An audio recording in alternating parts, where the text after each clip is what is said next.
This is so weird doing everything on one screen now. Welcome to Dungeons and Magi, where a group of friends gets together to laugh, drink, and more importantly, play Dungeons and Dragons. We are live on Twitch every Sunday at 6 p.m. Eastern. Podcasts for the sessions on Sundays air the following Wednesday at 8 a.m. Eastern, wherever you get your podcast, Spotify, Apple Music. Also, our videos go live on YouTube as well at the same exact time. We have a new website. Check it out, www.dungeonsandmagi.com. Also, check out our other social medias. On Facebook and Twitter, we are just Dungeons and Magi. On Instagram, TikTok, and Twitch, we are Dungeons_and_Magi. For the sponsors of the day, we're going to go to Ben.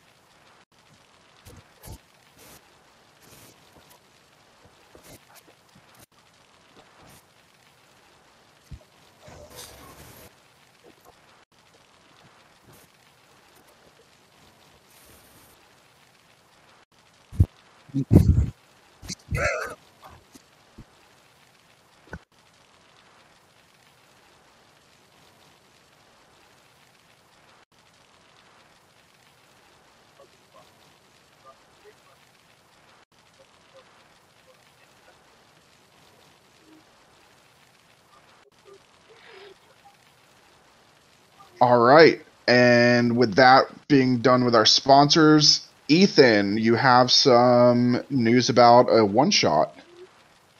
Of course. So coming up on this Wednesday night in celebration of May 4th, we are doing a special Star Wars one-shot hosted by myself as we go through the Clone Wars era as a local party will be hoping to take out a separatist stronghold on the planet of, well, you guys are just going to have to tune in Wednesday at 6 p.m. Eastern, 5 p.m. Central Time, as we host a Star Wars one-shot held during the Clone Wars. All right. And with that, may the 4th be with you. All right. If there's no more announcements, let's roll the damn dice. Woo-woo! All right. So, last we left off, the players, the group of Misery's End, ran from their city of Aimbridge as they were overrun by a familiar person to Bakira, Doran, the alpha werewolf, and his pack. Forced to flee, they took to the eastern part of the planet on a journey to the Teastrica Theocracy for safe haven that Denane told them to go to. As they stopped at Edinburgh, 2 members were thrown in jail as they threatened a few guards to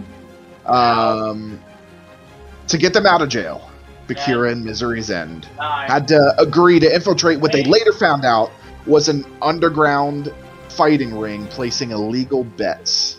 They defeated an arachnomancer and claimed their prize of the night. Now, we journey into the morning, where as you awaken, it is time for your next fight. Now, you do have about an hour or so to your next fight. If you want to go visit somewhere, you can, or we could just go right into your fight. I want to have some breakfast and some ale and kind of sit in the corner and not necessarily with the group, but in a spot where I can watch who's coming in and kind of listen and get a feel for everything. Okay. All right, so Argus is going to roll out and go to the bar and sit up there. And when he gets a second, he's gonna tap the bartender on the shoulder. Yeah. How can I help you? And you do see the bartender you saw before, the female half-elf, Melissa.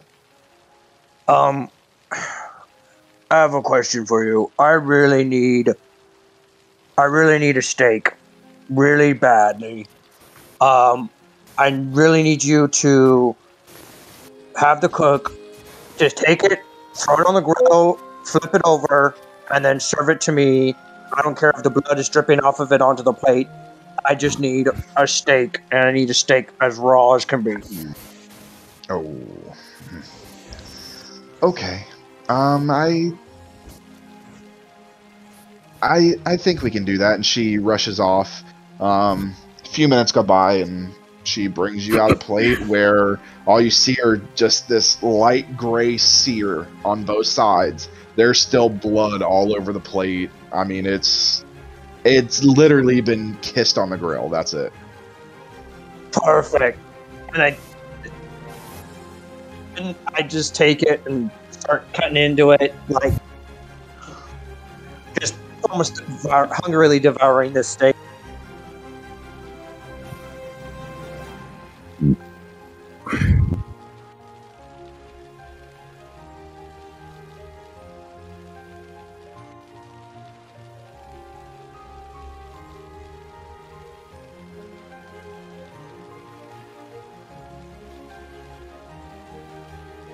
Okay.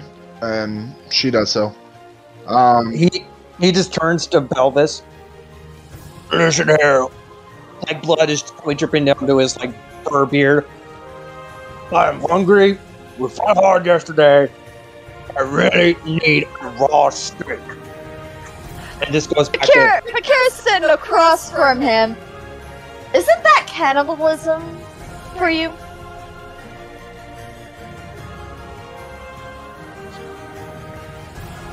Robex would have made his way to the local church to force morning prayer. Okay.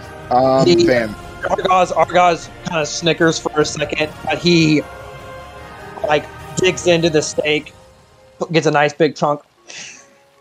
I'll take one of these to go, please. Okay. Shame, this is cooked beautifully. Like, Okay.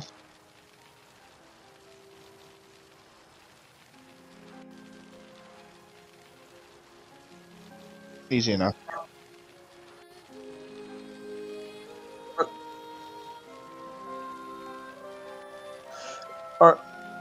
Argaz sees Lily come down in, like he's kind of set up on a high bar stool, and he kind of just holds out his arm, and is like to see if Lily wants to sit up on his shoulder.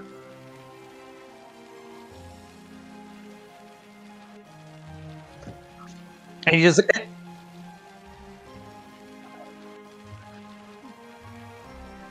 There. Hey, can I get like a little bit of coffee for my friend here? She really needs something to kind of pepper up this morning. Of course. And she runs out and she gets you what you need. And then Willow comes downstairs, flying. She's got her hair completely disheveled. She hasn't even brushed it yet. And she just kind of sits on the table and looks around.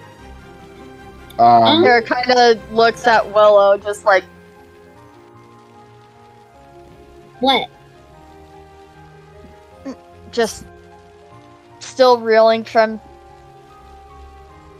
everything. Yeah, it's weird for me too. I think I had her dream last night. Okay. I mean, it was nothing like special or anything like that, but it's nothing I would have dreamed about, you know. Okay.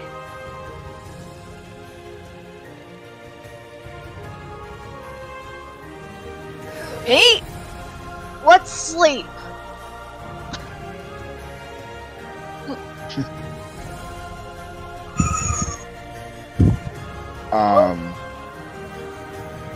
Sorry, puppy.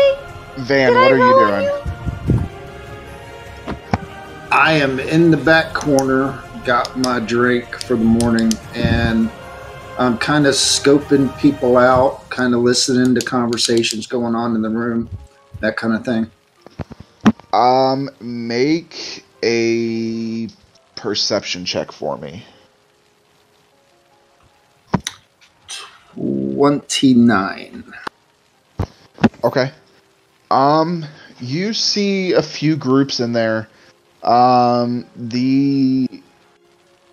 what you can hear, you hear some whispering about the underground fight ring that you guys are involved in. There's some whispers about who they think is running it, but nobody's really sure. But you also hear whispers of a wealthy man that is looking for a mysterious orb. And it kind of catches your interest a little bit. Mysterious orb. Okay, I'm going to pay more attention to that conversation. And can I make out who it is that's talking about that? You know, like the group and whatnot? Yeah, with that roll, they talk of a man named Bromwood Skald. Bromwood, Bromwood. Last name Skald, Skald. He lives on the upper side of the city. He's very wealthy. And there's rumors that he wants to pay a lot of money for somebody to find this orb that nobody really knows what it is.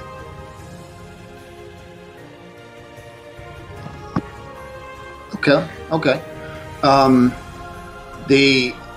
And I can see the group that's talking about it. All right. From my experiences, do they look like they're up and up, or do they look like they're just smoking bullshit and trying to brag? No, they from what you can tell, they look like they know what they're talking about. They're not poor. They look like they're probably middle to lower upper class. Both of them human. They're eating well, drinking well, and it just looks like they have a grasp on the gossip of this small port city. Okay. And does it look like anybody else is paying attention to this conversation? No, I mean, it's early, so it's really you guys and a couple other groups in here. Everybody's kind of having their own conversation. Okay. And do I see Bakira come down at this point? Oh, Bakira was already down here when you came down. You would have walked past her. She's been down here pretty much all night. Okay. I'm drinking. All right. Because 3 sheets to the wind now. Well, in that case, I'm going to go to the bar, grab 2 more drinks, toss a gold down, and I'm going to slide over to Bakira and hand her a drink. That's what I've been needing. She raises her mug before she just starts downing it more. Just yeah, my lady. It looks like you really need that. Yeah. Lily waves her hand over to the bartender. Can I get like a big cake? Well, for me, a big cake, not like a giant. And then like the sweetest alcohol that you have, but just a little fairy-sized cup. I don't want to get too messed up. Bakira's just like looking at Willow like, oh yeah, this is gonna be some shit. Alright guys, Willow, it's breakfast. Okay, like 2 each cake for breakfast. Fairies, duh. Oh, well, I mean, I'm stupid, but I don't know that fairies eat, cake for breakfast every morning. My apologies. You're not a fairy, are you? Please.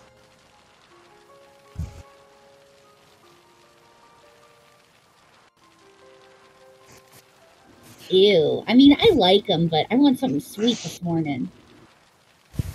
Oh. Belvish. Bakir looks to Van as like, you came over here for a reason. Knowing you came over here for a reason. What's up?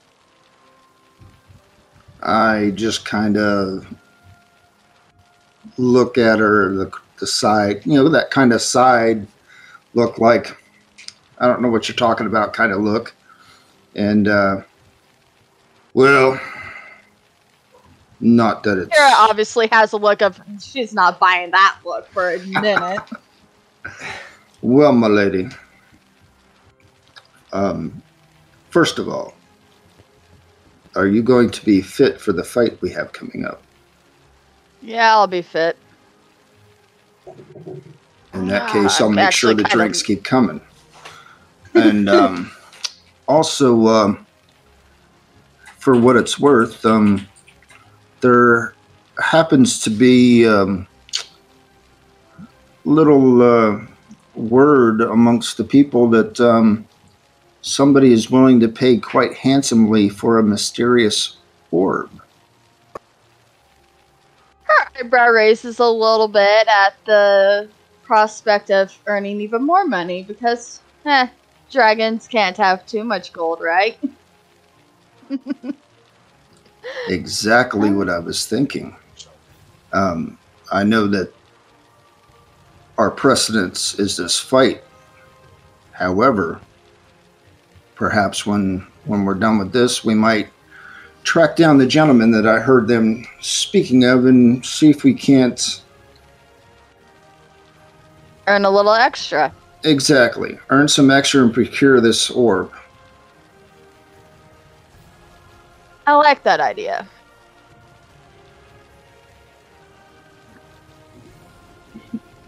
The next time anybody looks at Willow, she's eating the last pieces, like the last tiny little bite of cake. She's already eaten the whole thing.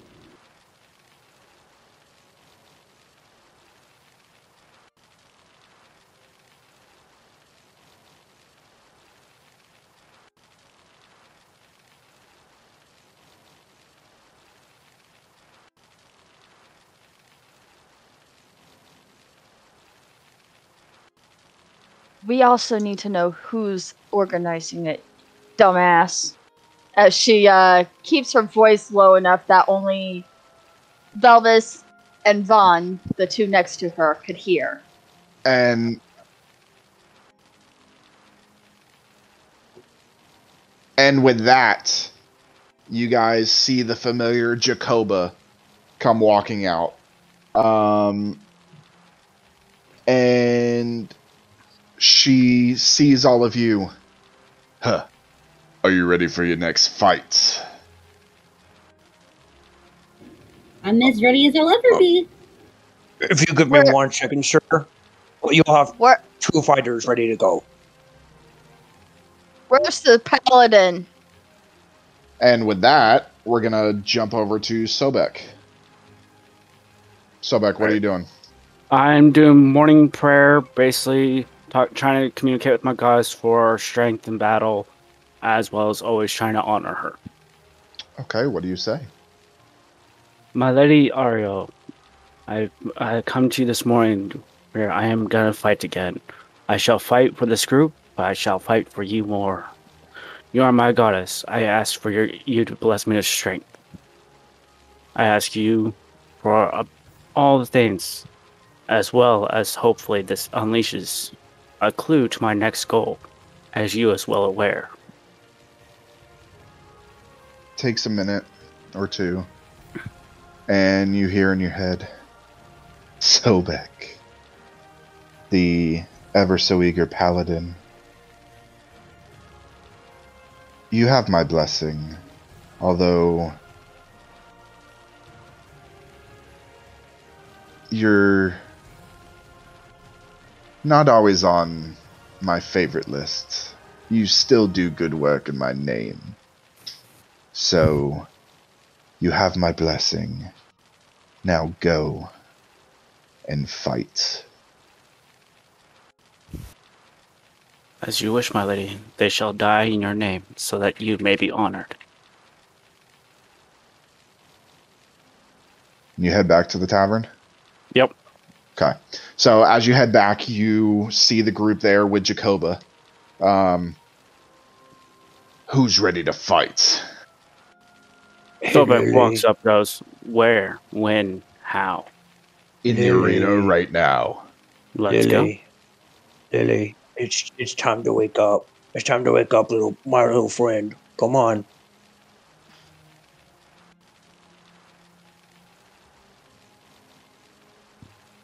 Hey, like, I holds up. He like reaches up to the counter, holds up like a thing of coffee. Right here, little buddy.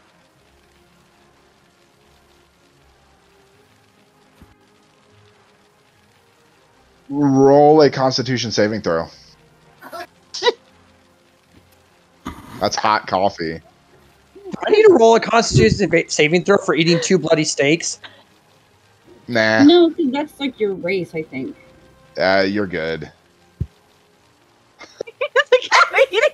Okay, you're fine. It burned a little bit, but you're fine. You probably aren't going to taste your lunch, but you'll be okay. All right, so you guys followed.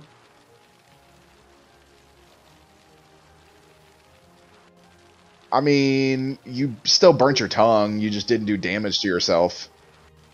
All right, so you guys follow Jacoba through that same mysterious door that you are teleported into the arena as she makes her familiar announcement. Welcome to the arena. It is a fight to the death. One person or one group will win it all. The other will die. I a horrible? So of course we have Misery's End. And as she says that, you guys step into the arena and you hear a few cheers, a couple boos. Stage things. I may be a cow, but come on, guys, moo! Really, moo! Education, some fucking streamers and glitter. And the challenger. I present the mysterious Malgaveus. And you guys, from the other entrance, you see a drow step out. He is in a top hat, bow tie, coat and tails. He has this little black and white wand with him. And he walks up and he just throws his arms out. Ah! I am the mysterious Malgaveus. Prepare to die.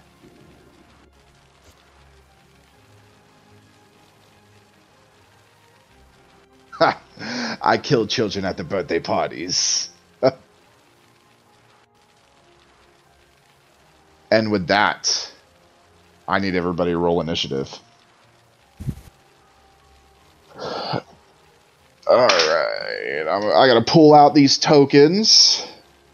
1, 2, 3, 4, 5, 6, 7, 5. Yeah, I'm sticking with the real dice. 7, 8. Let me roll for him. Hey, by the way, Dan, where's this soundtrack coming from? It is super awesome. It's just miscellaneous music. But I like it. Okay. 25 to 20? 22. Okay. 22. Van is first. Malgaveus rolled a 21 because he has a +7 to his initiative. How do I spell his name? Malgaveus.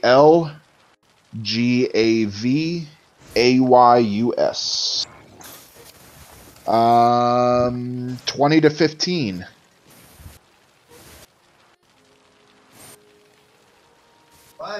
15 to 10. 11. So we 10. got 3 11s? Oh, 2 11s. Belvis and Argos got 11. Belvis, I'm pretty sure your dexterity is higher than mine. Belvis, what's your dexterity? Argos? It's a +1. Okay, so Belvis is next. I thought, did you get Pam? 'Cause I was going to say Pam got 12. Okay, so... Alright. So Lily is after Malgaveus. Then Belvis. Then Argos. Then Sobek, you had a 10. Yep. I had a 9. Bakira. 7. Woo. Alright. So then we have Willow. And Bakira rounding it off. Okay. I'm sticking with the real dice because the virtual dice hate me. Alright. So, top of the round is Van. What are you doing? Actually, hold on. Let me get into our thing. So we have Malgaveus over here. Van. Willow.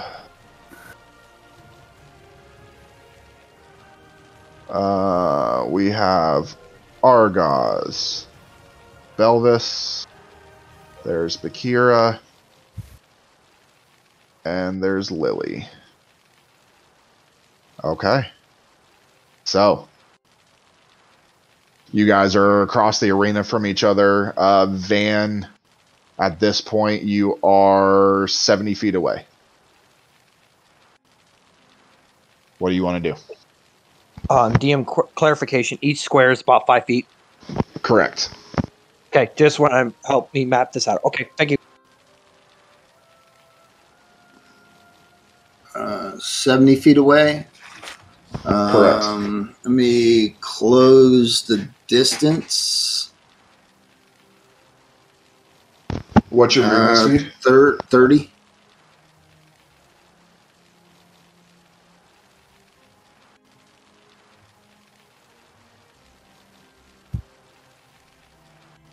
All right. So that puts you about 40 feet away. 40 feet, huh? 40 feet. All right.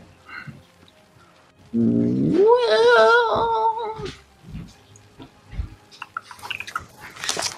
so close enough to throw a dagger, but not at disadvantage. Okay. So I will go ahead and throw You're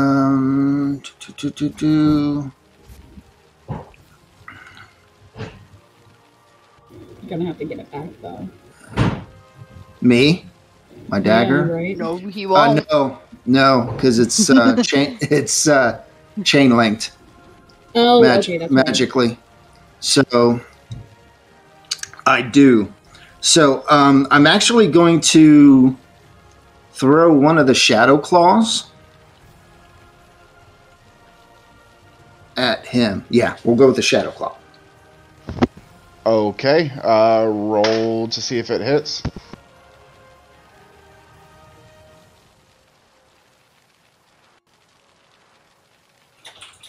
That would be a 20 to hit. That definitely hits. Roll damage. Dude, I don't remember how to play this guy.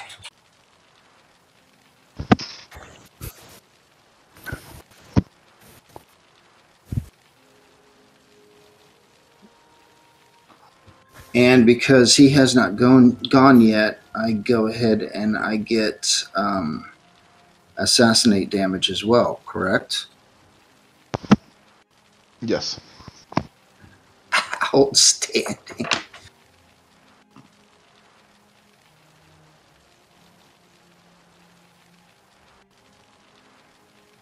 Bear with me, kids.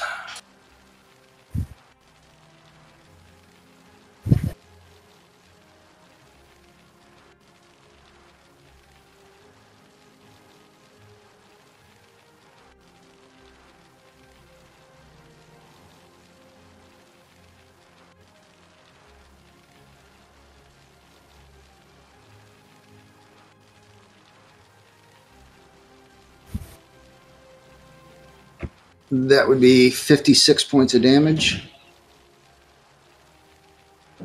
All right. 8 of it is psychic. He is going to use his reaction to have that. Okay, so that takes up his reaction. So that's good. And is this arena open? Or is there anything else around? No, if you remember, it has walls on it that go up and people sit up above. Any place that I can go ahead and disappear and hide? Not really. It's pretty open. The arena's pretty open. Okay, all right, fair enough. And I've used my max, so in that case, I will go ahead and throw a second dagger just at regular, and that is 18 to hit. That hits. And that is 7 points of psychic damage.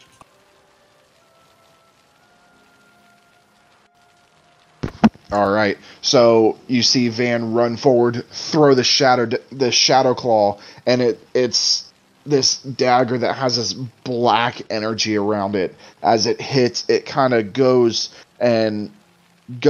into the shoulder of Malgaveus as he stumbles backwards, and then Van throws a second dagger, and Malgaveus kind of moves a little bit, and it just skates across his arm. All right, so that ends your turn? Yes, it does. All right, now we have Malgaveus with Lily on deck. All right, so Malgaveus is going to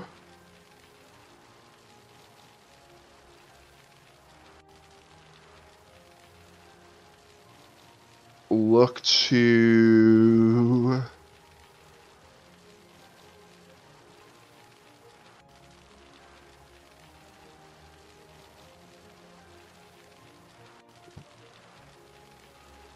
you know what? He is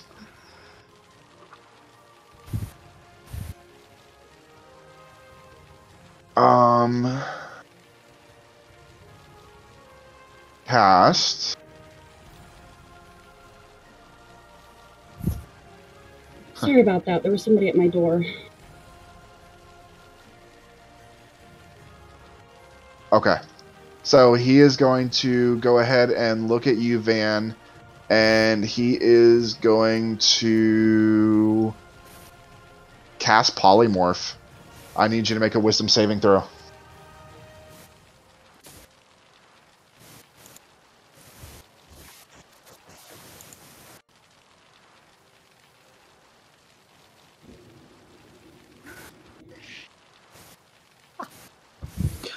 That's a 12. That's a fail. So, you see Malgaveus. He looks over to you, kind of brushes himself off, reaches in his jacket and pulls out a deck of cards. and he fans them out, grabs one, and he throws it, and you see this card, and it disappears right before it gets to you, and then and this puff of white smoke surrounds you. All you guys see is this white smoke surround him, and then you see a small turtle. Van is now a small turtle. An assassin turtle. Oh, it's so cute. Assassin. No, they don't take damage, but they get polymorphed. They lose all of their stats. They take the stats of whatever animal that they're polymorphed into, and then they stay that way until it gets removed for them, or they drop down to 0 hit points. So you Turtle. Technically speaking, we could stab him and turn him back. if you hit the hit points. You have a AC of 17, HP of 2. Oh my god. And a speed of 15. Your bite is a +0 to hit and does 1 piercing damage. And that's it. Once the polymorph is done, we don't know if that kind of knocks him out or if it just comes back. So. Alright, so you are polymorphed. He is then going to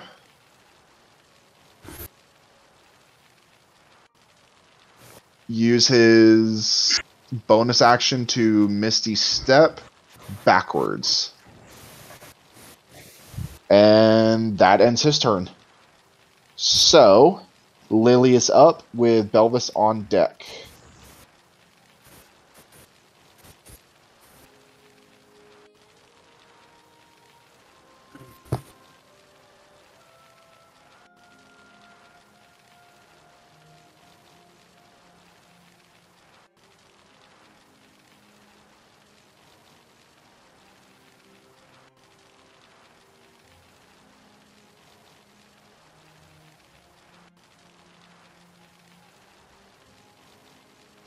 Let's see.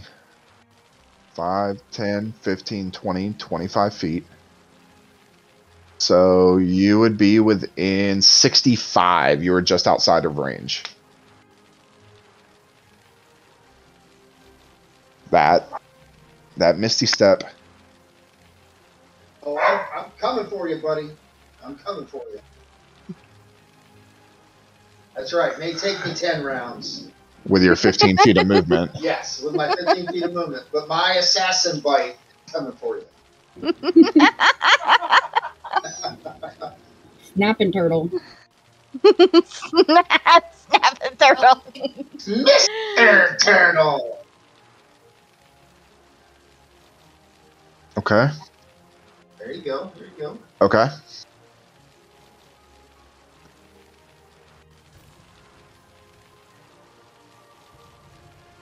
Ooh, that looks fun.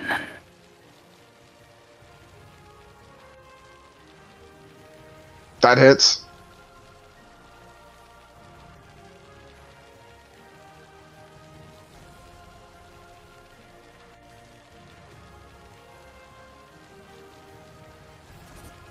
Okay.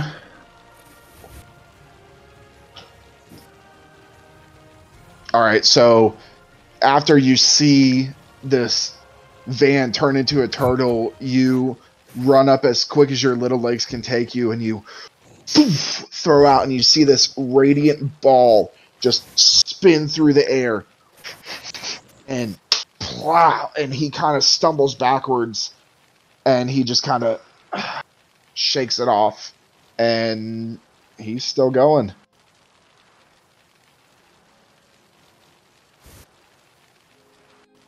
Does that end your turn? Okay.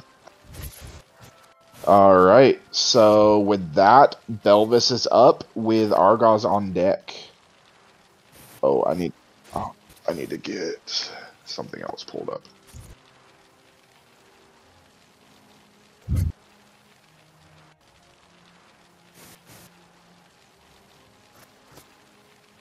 You are...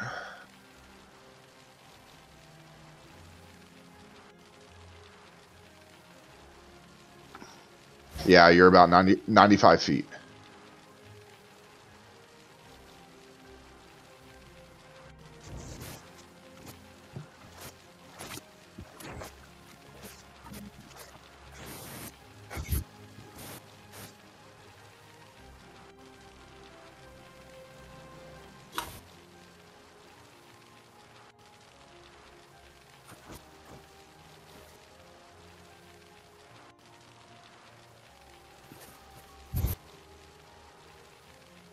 Okay.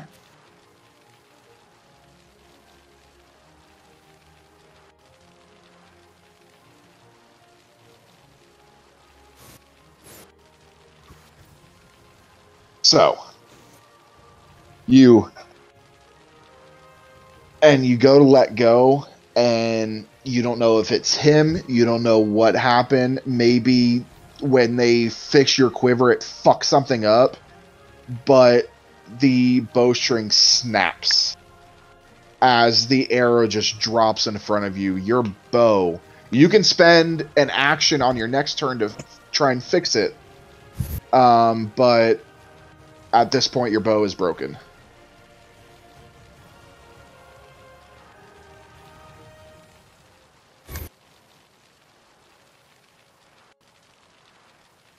Your next action, you can spend an action to try and fix your bow.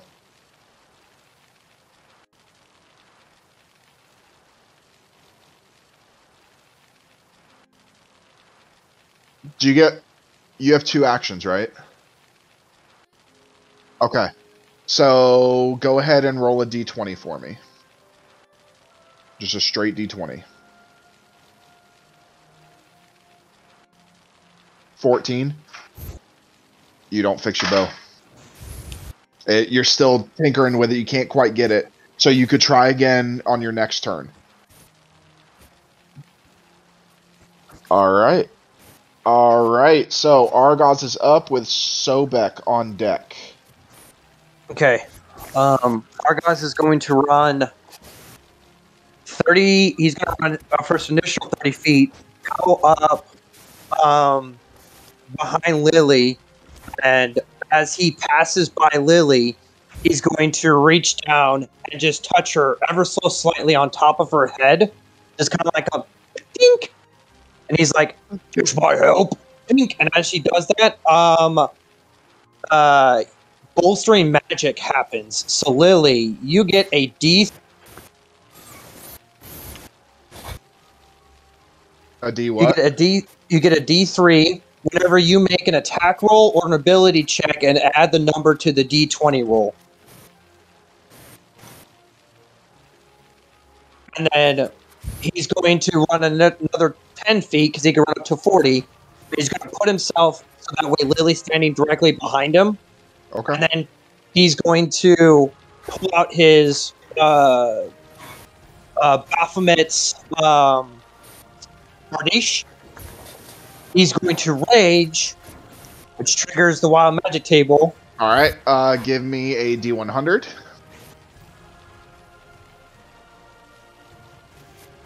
Oh, it's good to be back. Wild magic surge table, wild magic barbarian. D3. It's a D3. You'll just take a 4, and if it is a 4, it rounds back out to a 1. A 12? All right, 12 on the D100? Yes. All right, then give me a D20. 19. As you're running forward, you touch Lily. You run, and you're raging. And all of a sudden, you hear this faint ethereal music surrounding you for 1 minute. Hell yeah. What the fuck? And only he can hear it. Nobody else can hear it. So in his head, there's angels singing in his head. Oh, such You sweet guys are- music. Oh. And then also, I was reading my weapon. I just pulled it out. I need to make a wisdom saving throw. Yes, you do. Oh shit. Oh, crap. Oh crap! That's never good. You see Argos, as he gets to 40 feet, he kind of stops after pulling out the Bardiche. And Oh, shit. he points to the elf at the far end of the arena. He goes, "You're going to die." And then he turns back around to the rest of the group. And you see an unfamiliar, like, burning, flaming, like, look in his eyes. Baphomet must have blood. Argos now views everybody as prey for Baphomet.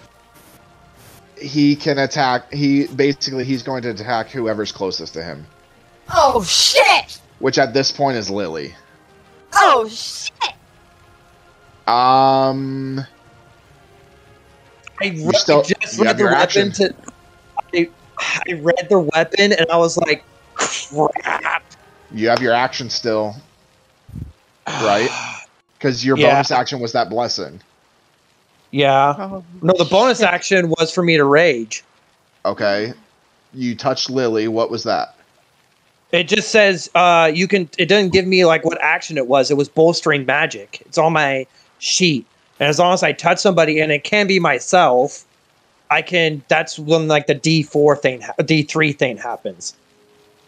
It's weird. It doesn't specify what kind of action it is. It's just there. As an action, you can touch one Okay. creature. So Okay. that is an action. Okay. So you still have an attack for an action because you get 2 attacks per action. You used one of your actions to do that. If you don't attack, oh no, you have endless rage. Never mind. But yes, you do have another attack.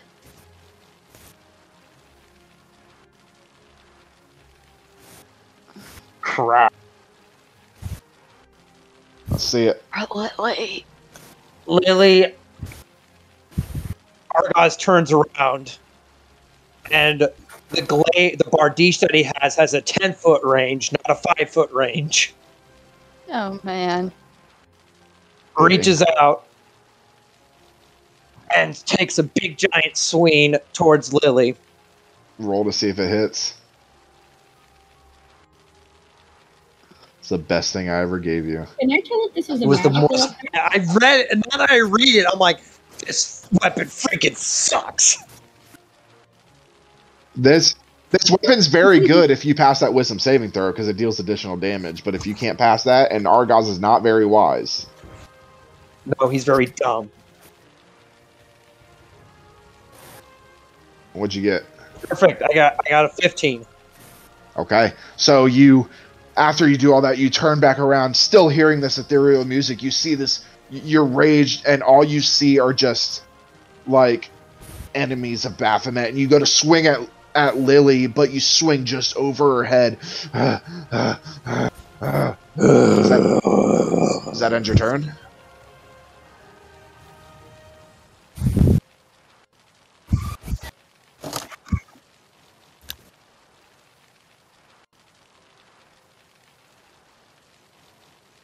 Just keep them. Baphomet must have blood. Oh shit. So just keep in mind, Argos, at the beginning of your turns for that weapon, you'll make that wisdom saving throw. Not at the Okay. end. Okay. all I have something right. to help you out next time. So that ends Argos' turn. Sobek is Yep. up with Willow on deck. Alright. Trying to see what it is. Is using an aura an action, DM? I believe it's your bonus action. Okay. So I'm trying to read it, and it's not telling me. What are you trying to do? Oh, I was gonna use my aura of protection, and then try to move closer to the group for right now. Oh, your protection? Yeah. The aura of protection. It's one of the 3 auras I have. I believe. Let's see. Hold on.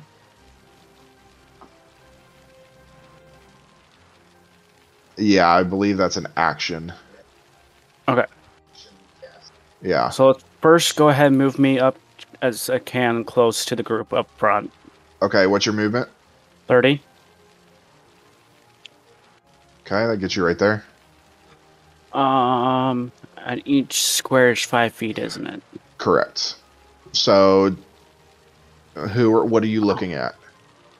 Well, the aura surrounds me, obviously, and moves with me, but it goes to 10 feet.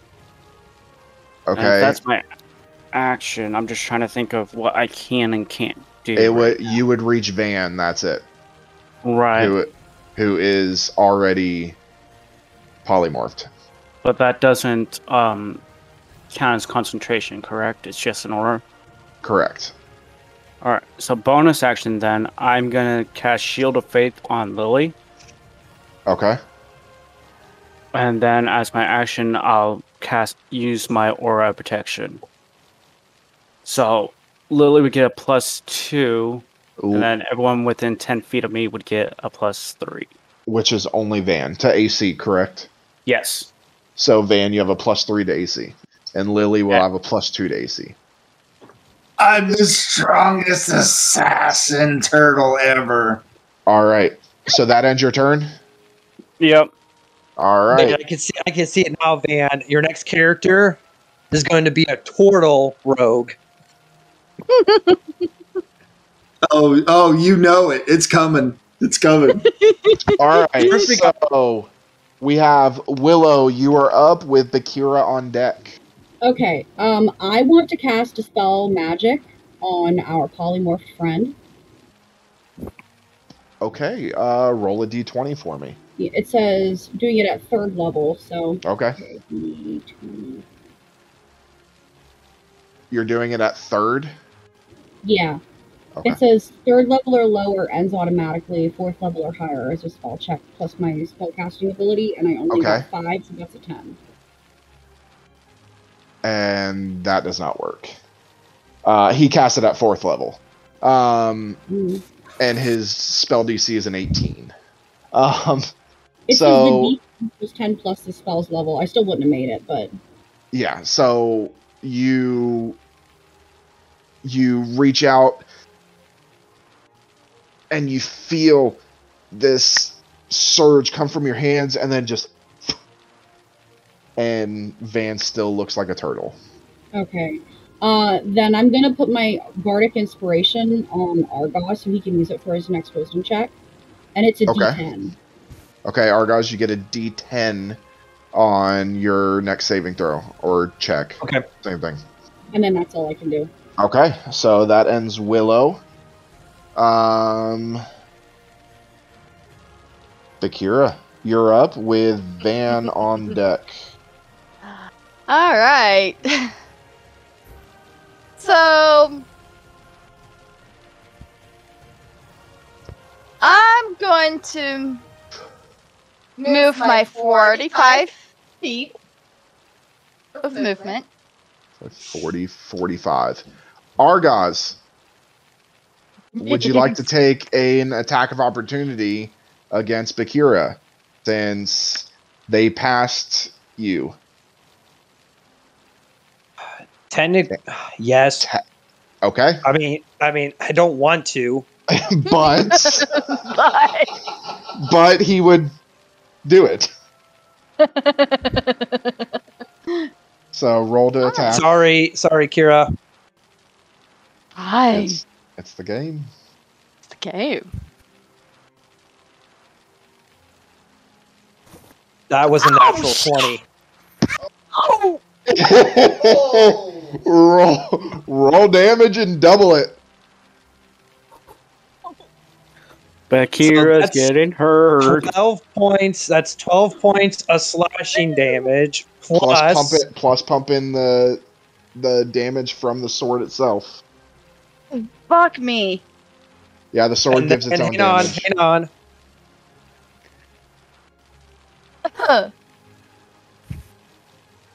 Plus 2 points of psychic damage. Okay, and that's all doubled?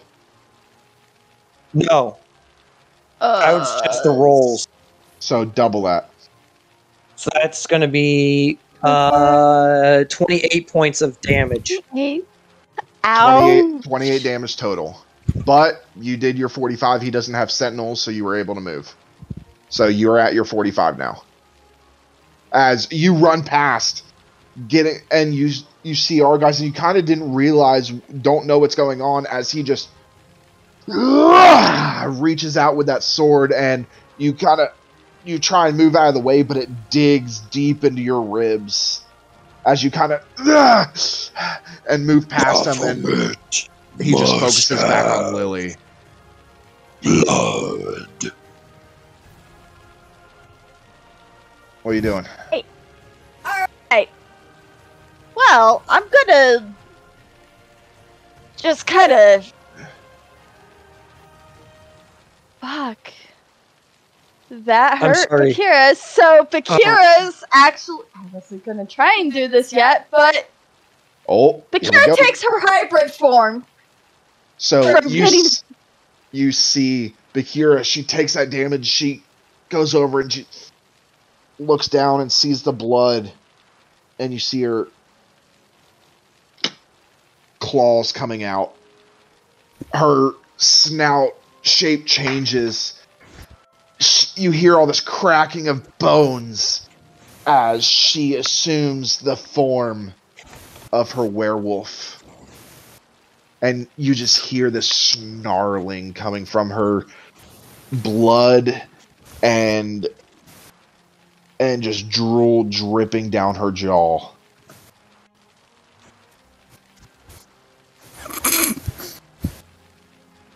Don't make me eat you, fish boy! Alright. Terrifying but pretty. What else you doing? So that was my bonus action. Yep. Hey, Kira. So... Kira? Kira's a little pissed. Kira, I hate to do this to you, but we need to make Constitution... We both need to make Constitution saving throws against each other. Go ahead. Me.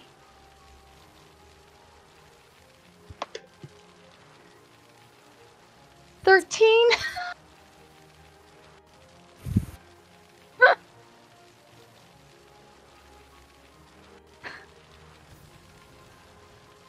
Oh, god damn it. 15.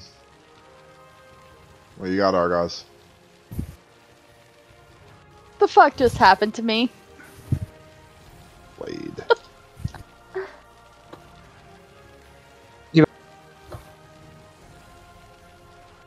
Wait, Okay. it was a safe throw? Hold on. What's my Constitution It's a saving throw. Constitution saving throw. So it'd be 14. It was 15 for me. Okay, so you won. So, what happens is he took 1 point of strength away from you and gave it to himself for the next 24 hours. Are you? Now, that doesn't mean your bonus goes away.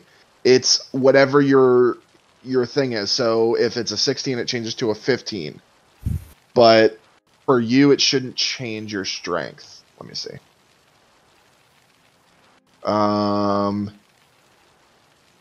It's a 12. So, oops. It changes. Did you already change it? No, I don't know It's how to change. I got it. There you go. Now you have, it's an 11, so now you have a +0 to strength. Yep. All right. That. And that's for 24 hours. So after 24 hours, it can go back up to 12. All right. So now do what you're going to do. Well, I guess it's a good thing I don't use my strength. I use my dex.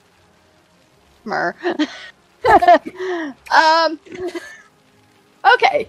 Anyways, after all that bullshit, Bakira's just like pissed the fuck off and is going to use Eldritch Blast on the actual enemy. Okay. So does this come out of her mouth then? No, she can still cast normal. That would be That'd be cool. funny. That'd be I was cool. gonna say. She can still cast normal. So that's why she's a hybrid and not a full werewolf. Yep. So she was able to cast normally. Just get the idea of a werewolf just casting Eldritch Blast and it comes right out of their mouth. First blast is nat 20. Okay. Stick with the normal dice, Kira. Stick with the normal dice. Okay. Roll damage for that one.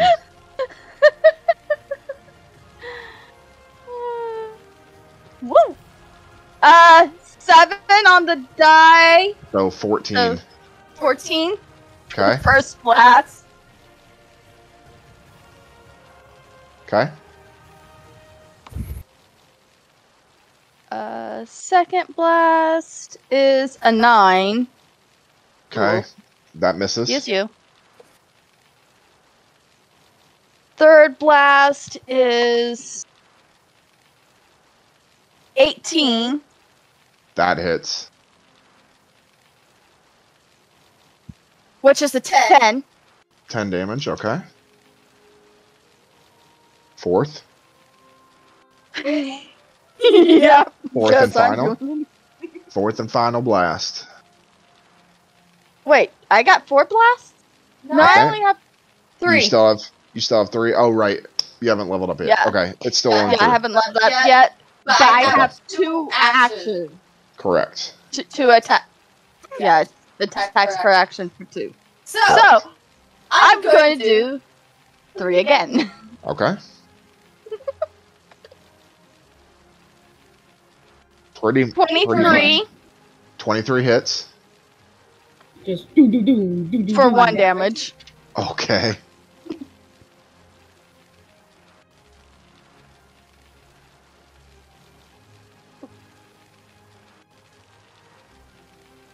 $25 That hits. for 7 7 damage. damage. Okay. And another 9. And that one misses. Oh, music bot.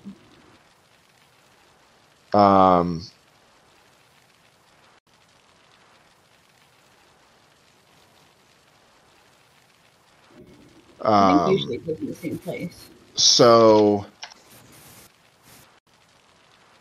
you reach out and you look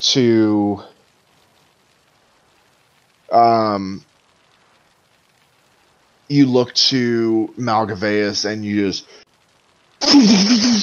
just an array of these blasts, and he one of them, that first one, just hits him hard and he stumbles backwards. The other ones just kind of skim by him a little bit, still doing some damage, and he just limps forward a little. He's still going though. Does that end your turn? Yeah. That's gonna end my turn. Top of the round, the Ninja Turtle. Hell yeah.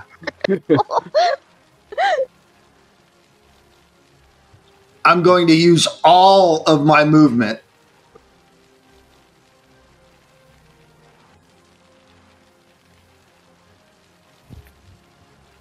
And I'm going to snap my jaws ferociously.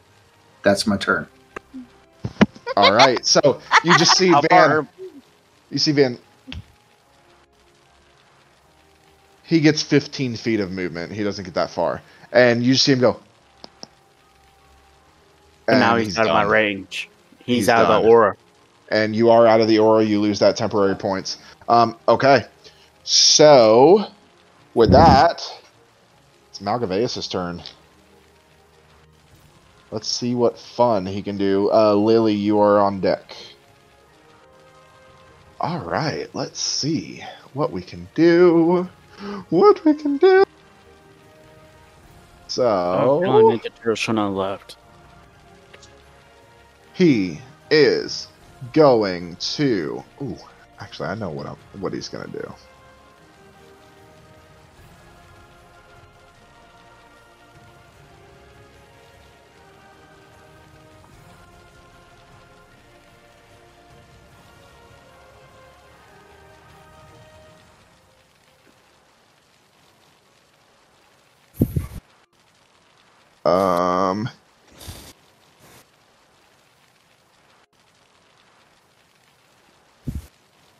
Oh, okay, that's what he's gonna do.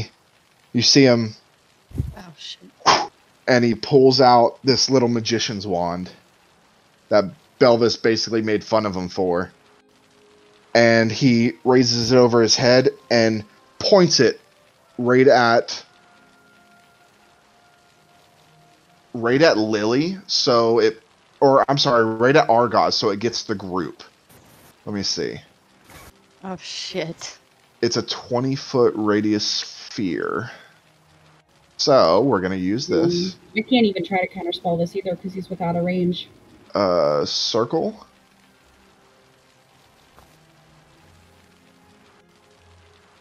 So, he's going to kind of off-center it a little bit. So, it is going to get everybody but Willow, because Willow hasn't moved. Alright, so and all you see is this teeny yellow bead. And it just kind of hovers there. And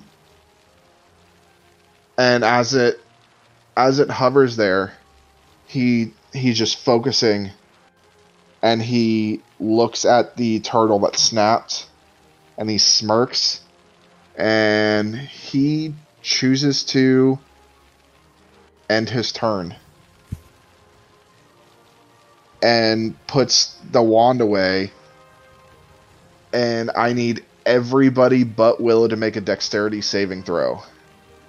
Oh. Yay, Dex. Hey, what's my dex as a turtle? Let's find out. -3. Outstanding. You little turtle man. Baby little turtle man. That's a natural 18, so a 15. I got 24. Ooh.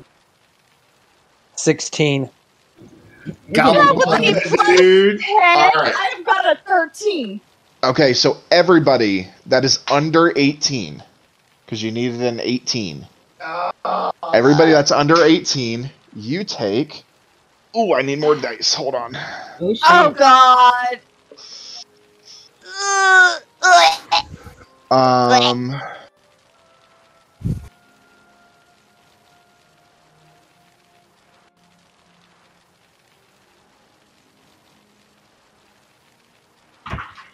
Let me pull up my damage on D&D Beyond. Oh shit.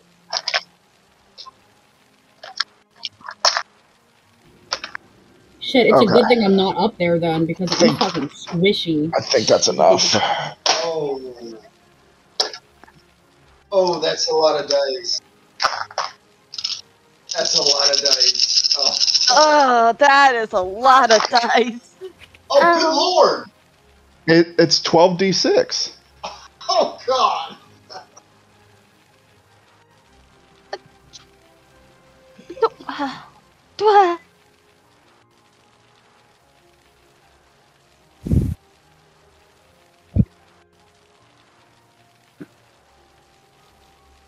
Belbus just had to open his mouth about the stick. So all of you that rolled an 18 or better sorry, all of you that rolled under 18 take 29 points of fire damage. I have it down to 15. Yes, because you're raging. And the other ones, you guys all take 16 points if you passed your dexterity saving throw. Yes, 16. So And does that kick me out of polymorph? yes, it does. Outstanding. And your natural self does not take damage.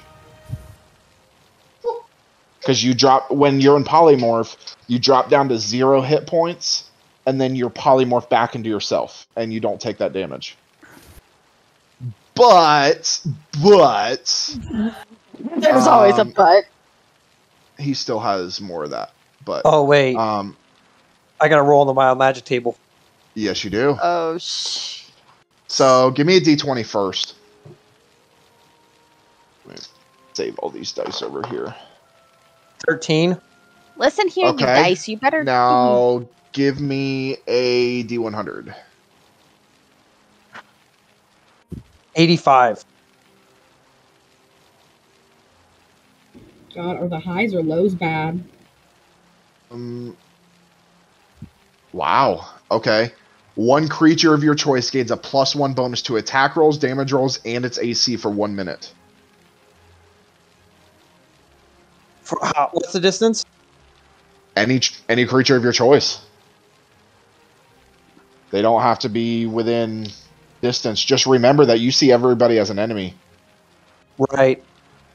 Go ahead and give it to Bakira. Bakira, you have for the next minute, I will tell you when it is done, you have a +1 bonus to attack rolls, damage rolls, and AC for 1 minute. Okay. Alright.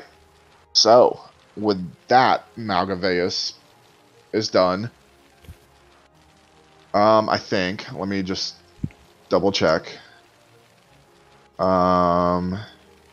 Yeah, he doesn't have a bonus action. Okay. Yeah, that ends his turn. So, Lily, you are up.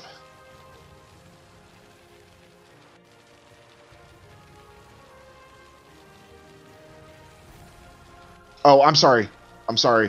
Retroact. He does use a bonus action. He is going to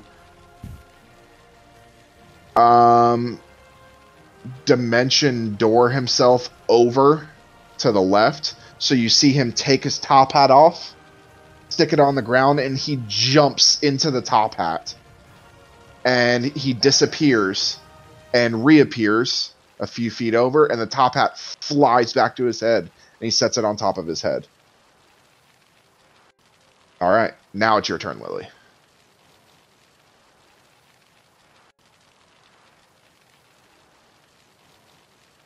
Love that spell. That spell's great.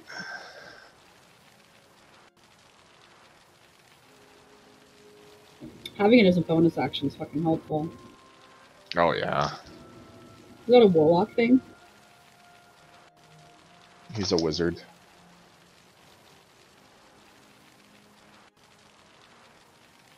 Which way?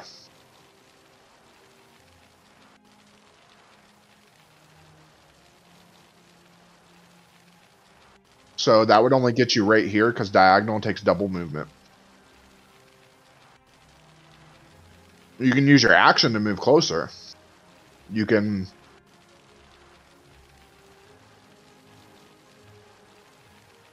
Now, you could still, like, you could take your action and go this way. I mean, you could still come down this way.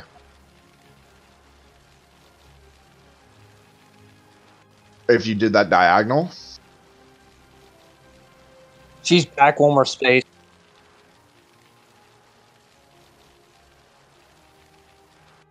Five, 10, 15. You would end up being... Yeah, you'd end up being about right here, which puts you within 50 feet.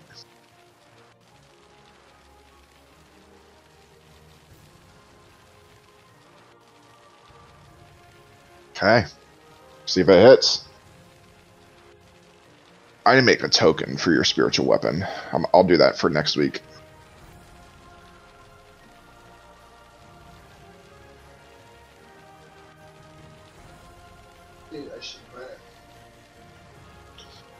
That hits. He's squishy.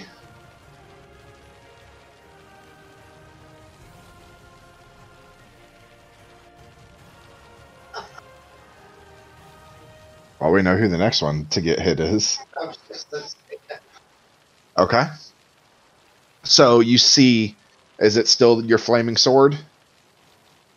Okay, so you see this out of this gold glow, you see a flaming sword form behind him, and it just slashes through, and you hear the loud grunt. He's looking fucking hurt.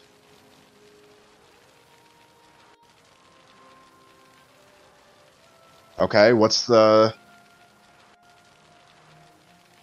Okay.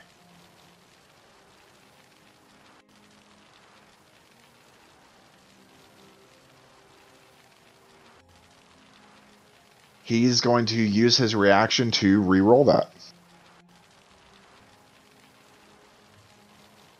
That's a natural 18.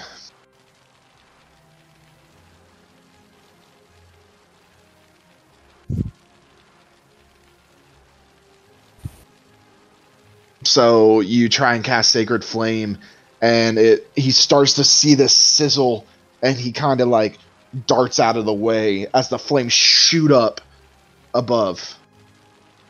Does that end your turn? Okay. So, Belvis is up with Argaz on deck.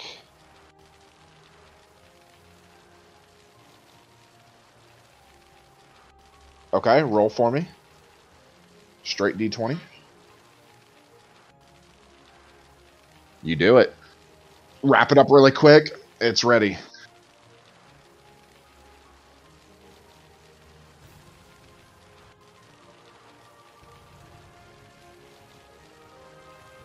What is your... Yes.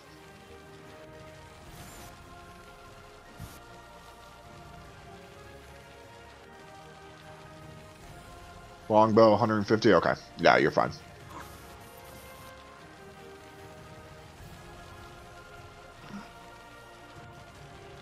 That hits. Roll damage.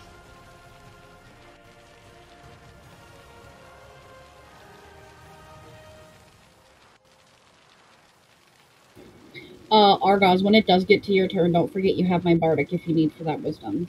I'm gonna need it. So I was planning on using it.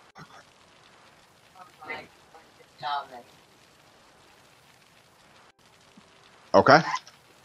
So you an arrow hits him straight in the shoulder. And he kind of just rips it out. He's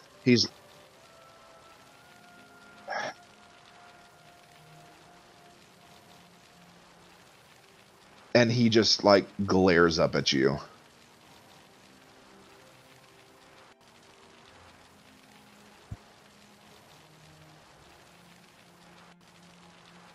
Does that end your turn? Belvis? Okay. Argaz, you're up. Okay, gonna make that wisdom throw. Okay.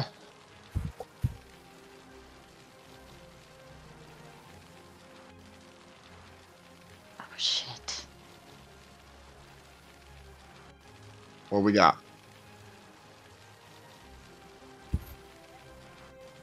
Baphomet must have blind. Who's closer between Belvis from the map? DM, who's closer between Belvis, Van, and Kira? So they're all 10 feet away. Oh, He God. sees Belvis with his bow out, and since he like shot an arrow just past him, Did you intend to injure? and he takes a step forward and with his weapon, he's going to swing at Belvis.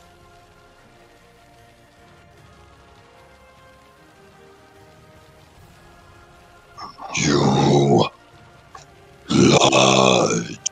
Roll to attack.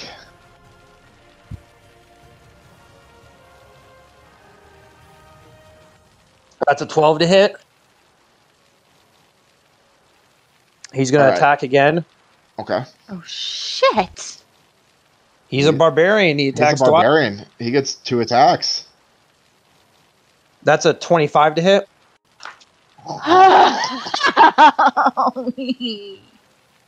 For 15 points of slashing damage plus. Ow.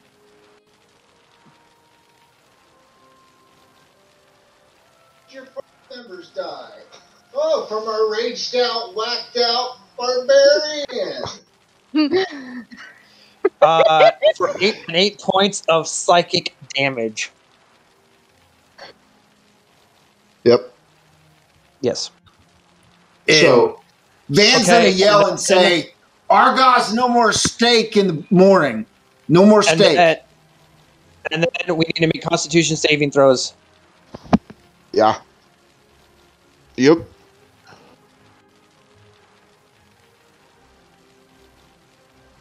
He beat 16. you. All right, so I will. You know how to adjust yours, right, Argos? Yeah, I'm gonna adjust it. I'll adjust Belvis's. Belvis, you gain a strength point from Argos. There you go. So that puts your score up to 21. It doesn't change your stuff, but you're still at a +5 to your strength. But you sap some strength from him. So Argos runs over, goes to swing the first time. You duck under. He swings, hits you across the chest, just slices across the chest, and you just feel, but you feel this, like, instead of immense pain, you almost feel this surge of energy as the sword transfers strength from Argos into you. Argos, does that end your turn? Yes, because I have no more attack actions. He's gonna stay right there, right next to Belvis. Okay. And there's nothing more I can do. All right, Sobek, you are up with Willow on deck. All right, Sobek's gonna move in between Lily and Vaughn. Okay, right there. Yep. And then he, taking a page out of Lily's book, is gonna cast Sacred Flame. Okay. Which I need a Dex 16. Natural 20. Okay. So you reach out to cast Sacred Flame, and yours is this white glow of fire as it starts to come up, and he just kind of moves out of the way as it... Alright, I do have a second attack where he's just gonna chuck a javelin at him. Okay. What is your distance for that? What's your range? 30 to 120. Okay. So it is 50 feet, so it will be at disadvantage because it's over 30. Okay. So I'll roll twice. 13 to hit. 13. Hold on. I didn't have his thing up. Just hits. Alright. Rolling damage for 8 damage. How do you want to do it? Seeing that his Sacred Flame doesn't work, he reaches inside himself, and Vaughn and Lily would only be able to hear this. He goes for Lady Ariel as he uses all his muscles in the back and then just chucks it straight at him. And you all see his might. This javelin flies through. And he just collapses. And you see Jacoba walk out. Very good. Very good. Your reward is always 100 platinum apiece and 2,000 gold apiece. So each of you get 100 platinum and 2,000 gold. You are free to go.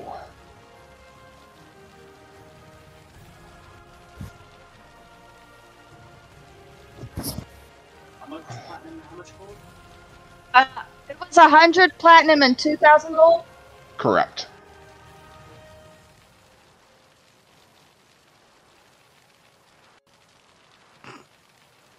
Sure, if you want to live with the consequences later. What do I do? Roll. Argos, roll me a wisdom saving throw. Oh shit.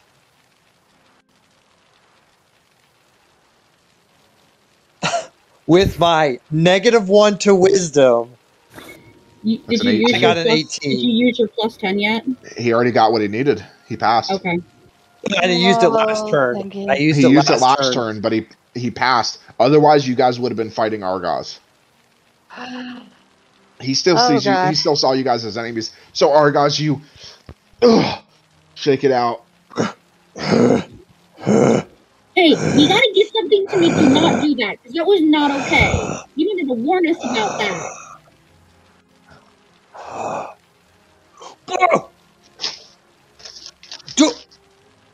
Do what? He has no idea. No. All I saw was Went to her side. Picurus went to her side. You did this. that. You did this. What? You did this. Sobek silently gets his javelin.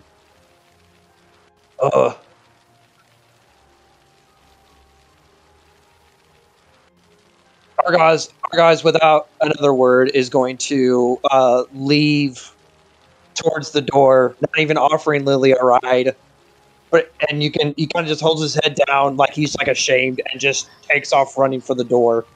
Okay.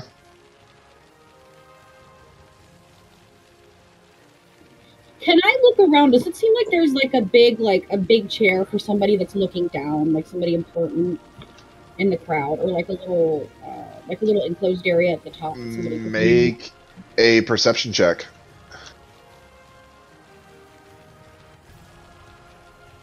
That's a 10.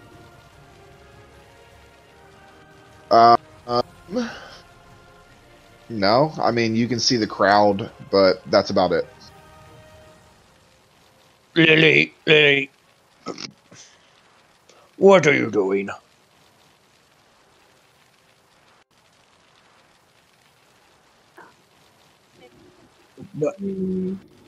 Willow kind of pulls Bakira to the side. Reaches down, picks up Lily by like her little gnome head.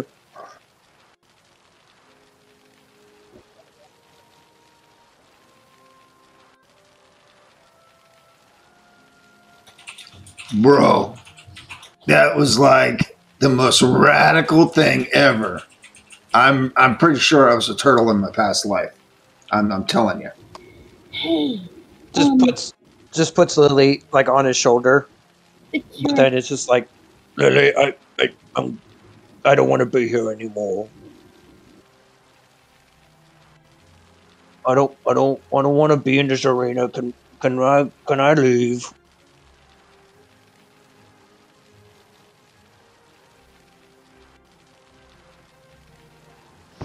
All right. So with that, you guys all exit the arena the way you came in, and you pop back into the tavern. And with that, we are going to take a break. We will be back with you guys in a few minutes.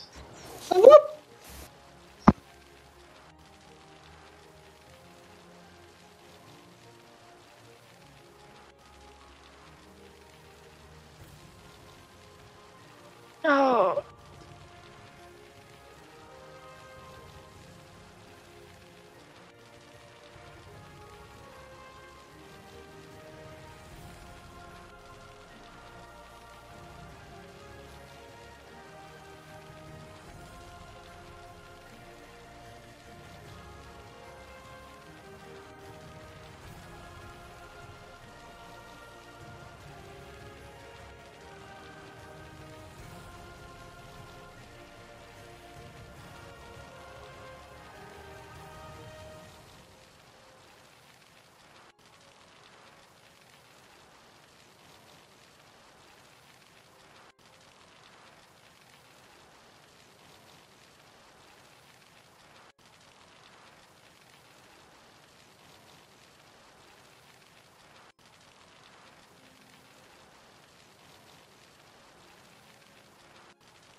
back. So, now, as you guys get out, you guys are, some of you are a little hurt.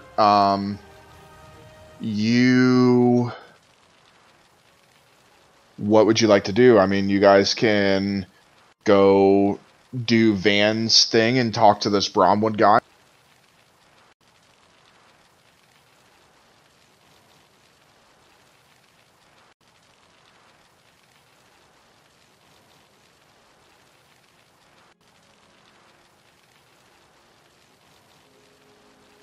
Keep going. Okay. I wanted to pull everybody aside, like, as soon as we're out of earshot of the people down there. We've done that for, like, 2 nights, and we're no closer to figuring out who runs that.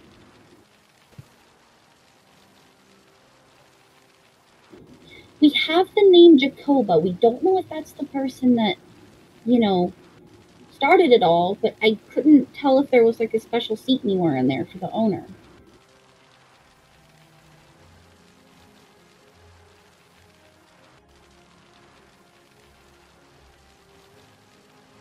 Hold up on that. There's something I can do to help you with that. Do you think we can, like, enter the arena as, like, watchers and then maybe, like, sneak off to the bathroom and look around? As you're going to do that, I'm going to cast Beacon of Hope so it gives the max amount. We had the awesome question. I know we're on a mission. What's the dice on that, ma'am?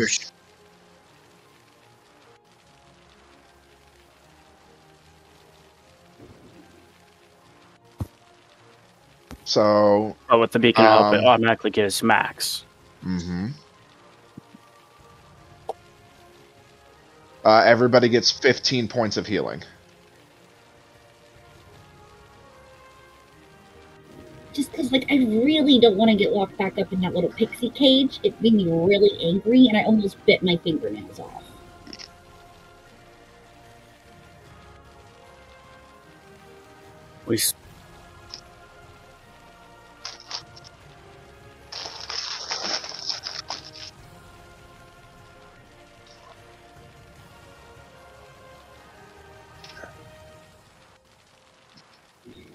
Still don't know where it is, guys. Yep, I got it already. Marked it down. Thank you. We don't know where we get teleported to when we walk through that door. We don't know anything except that it's a fighting arena. And that there's a door in the tavern that leads to it. We get teleported. If somebody were to do detect magic, would that just tell us that it's a portal, or would that tell us where the portal is to? No, detect magic only reveals magic items. Oh. And the only thing that could do that could maybe do that, is like identify objects, where you could spend time looking at an object. It would tell you about the object. Won't necessarily tell you where this door would take you to, but it would tell you that it's a portal, whatever, blah, blah, blah, blah. That's typically a wizard spell. Does this little bar have, like, a little office area that someone could, like, break into? Because if she's in cahoots with them, because she's the one that sent us to them, right? She could have some kind of, like, if we're lucky, not that they would really need it, but maybe some kind of written correspondence with, like, a similar ring somewhere else that would give us, like, a location of a name or something.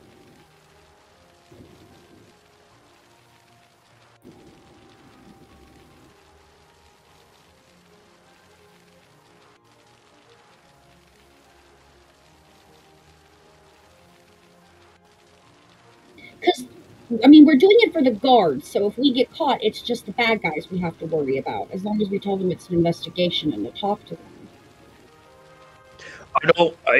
You have a Okay, I also have a plus 14 to sleight of hand, but only a plus 6 to stealth. So I might be useful in there too.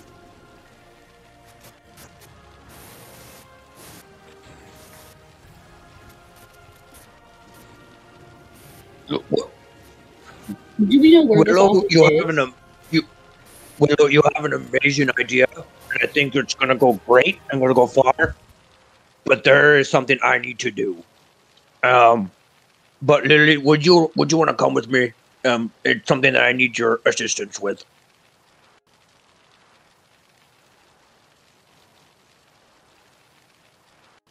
I'm sorry, but I gotta go. And he reaches down, picks up Lily, and he walks out of the tavern with Lily on his shoulder. Do we know where the office is? Like, can I look around and see if there's a room that looks like it's like a little bit locked up tighter, or is there like an extra room that we haven't been in yet? You can make a perception check. I want to stroke my beard, but I don't got one. No, I got a 7. Okay. You don't really see much. You see a few rooms, but you're not sure what they are. Someone, guys, help me look for the office room. I need to figure out like how sneaky they have to be. If it's right by her, it's bad.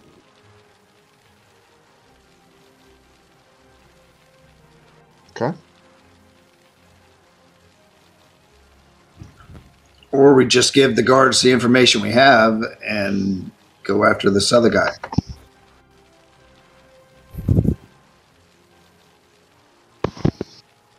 You see rooms.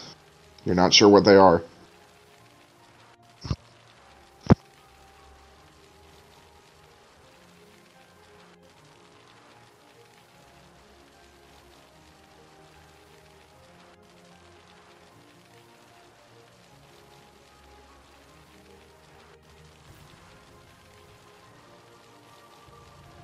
Okay, let's just be careful to do it away from here where nobody's gonna know in case they tell us to get more information. Because if they see us talking to the guards, they're gonna know.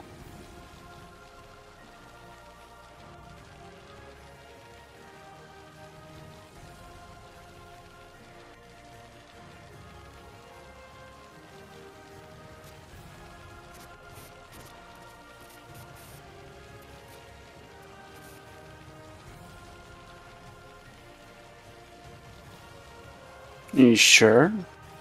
What if we start investing in some things using our, because they would obviously know who we are. Don't you think they may be following us somewhat?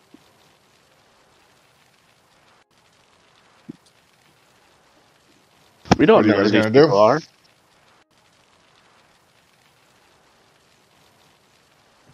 Argos, with Lily on his shoulder, goes to the nearest guard and asks where the nearest church is. You find a guard pretty easily. All right, hey, nearest church, or if there's like a Baphomet temple nearby or something. Baphomet's,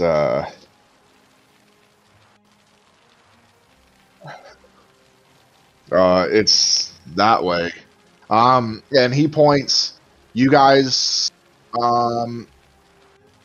Argos, you've been there. The Church of Umberly. And you remember the tiefling that's there that runs it. Oh, gotcha. Oh, Okay. yeah, that thing. All right, Lily. And like, kind of like, you ready? I need you to hold on. Hold on. And he just runs. Argos. Argos, give me a wisdom saving throw. Oh, shit. 13. Okay. As you're running, with Lily on your back, suddenly, as you run, you start to lift up into the air. And then you drop back to the ground, and you're like, what? Lily, you're Lily, like, did what you the- cause... Lily, can you cause people to fly?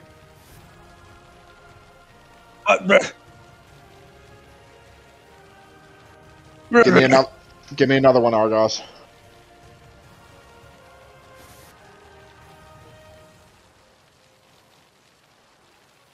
God. That's a natural 20. Okay. You keep running, and you're able to withstand whatever's happening.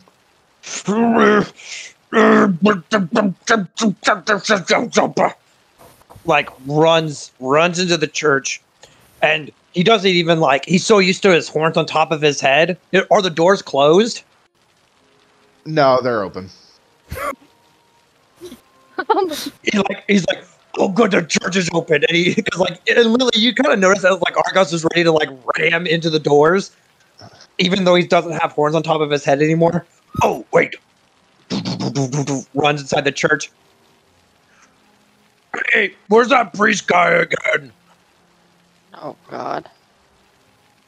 Oh, it's you again. And you see this male tiefling, ornate robes. What do you want? Same date as last time. Is that quarter still available? He points to the far end of the quarter. Thank you. And like, don't break anything. Do you have a charcoal stick?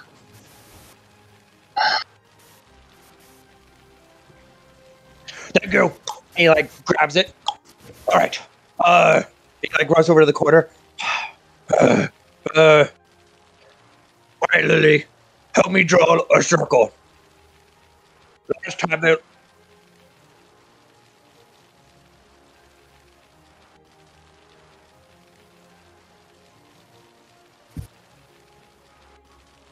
Reaches out and grabs Lily. Lily. Please. Can you just hold still for a second? Please. He's gonna, and this time he's actually gonna prep himself by like laying down. And once again, he yells out at the top of his lungs, Baphomet, your servant wishes to speak with you. And Argos, Lily, you're kind of like, when he puts you down, you kind of like sit on the ground a little bit. And Argos actually lays down and lays his head in your lap. It's large for you, but he lays his head in your lap as he... And as you yell Baphomet, waits a few seconds. What do you want, Argos? This bloody weapon you gave me. You didn't tell me it hurts my friends. That weapon is for those of strong will, and if you hurt your friends, apparently you don't have it. Listen here, you little pissant god. Listen, you and me, we're gonna have words. If I hurt my friends again using this weapon, I don't care if you kill me, but I'm never using this bloody weapon again. You hear me? We will see about that. You don't laugh at me. I have an idea. Hey, wait a second, before you leave. What about, after the carnival, I didn't have my soul anymore. Somebody else laid claim to it. Your point is? Well, if I don't use your weapon anymore, therefore I'm not bound to use it. I'm enslaved to somebody else. So unless you make a deal with them and take my soul from him, I guess you could say I'm bound to somebody else. And this snap, you hear an echo in your head. And you feel this surge come into you. You mean that soul? Oh, you're good. You're good. I'll tell you what. If you don't want the weapon anymore, by all means, but you must unattune to it first.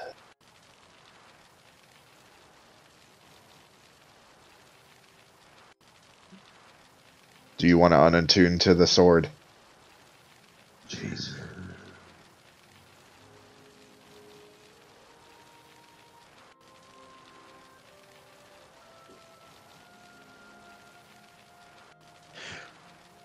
What happened if I unattune to the sword? You're not just willing to take back a weapon. What is the price of this trade? Well, if you're wise enough, nothing.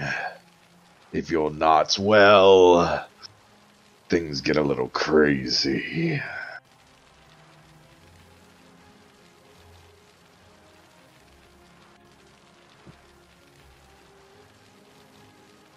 What is the requirement to unattune to this weapon?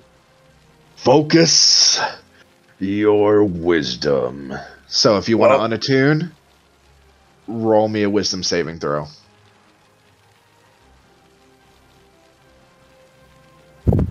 I'll give it one shot. Okay.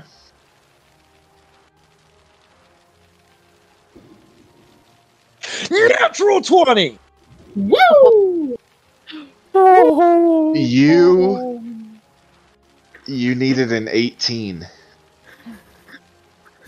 So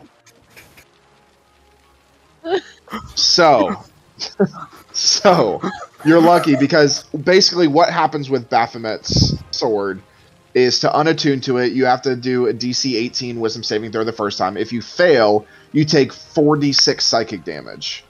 Oh. If you try and do it again, the DC goes up by 1 and the damage goes up by 1d6 every single time you fail.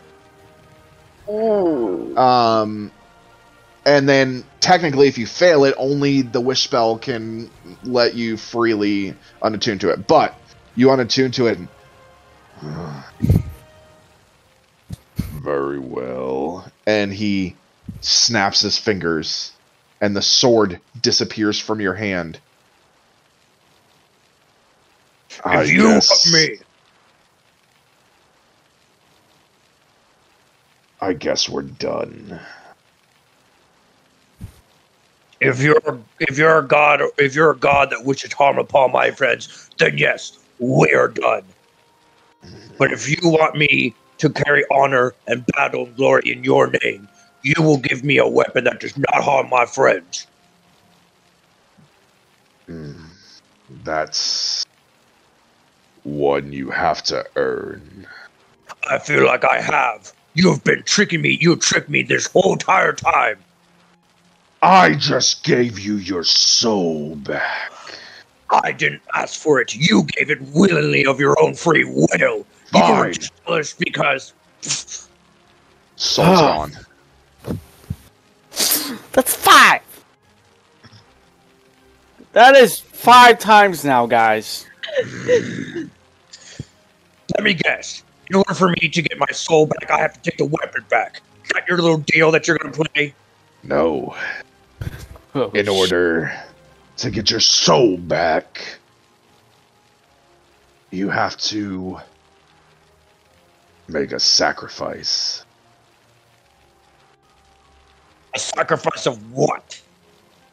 The one you care for the most. Are they on a plane? Like on a plane? Like just hit you and him, or is he just hearing a voice in his head? No, you don't hear this. This is all in his head. And Argos, no, this is all in your head. You guys, you haven't really gone on like a vision walk. This is you just praying to him. Like,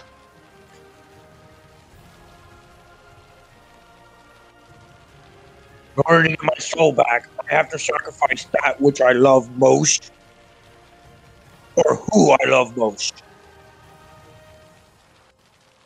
What do you love the most?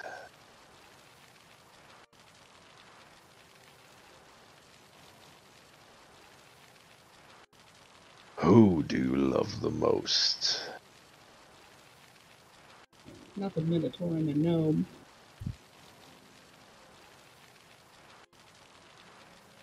My firstborn. If you bring him to me, give him to me willingly, you get your soul, and I speed up what's happening to you. And if I don't? Then you walk around a bumbling idiot for eternity. Oh. Good And talk. when I say eternity, I mean you will never die. I will reincarnate you over and over to suffer as those around you die of old age, of battle. They all die while you sit there and watch, knowing you will never see them again.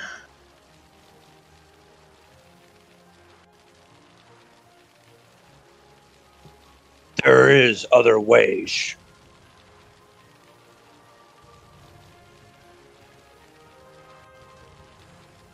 And you have just given me an out. We're done. And you just hear one last echo, Haha, that's what you think. and it just fades away. Yes.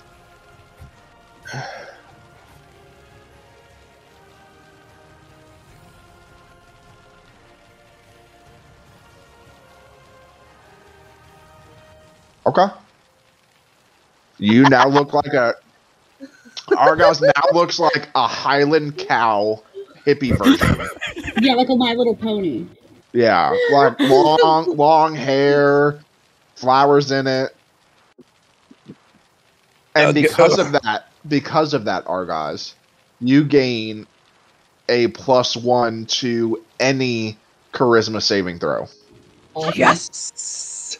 Yes. Because Have you no charisma. you are fabulous. You are fabulous. Wakes up.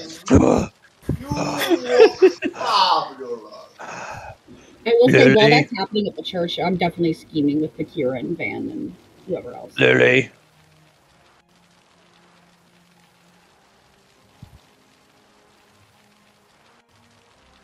Okay, what do you do?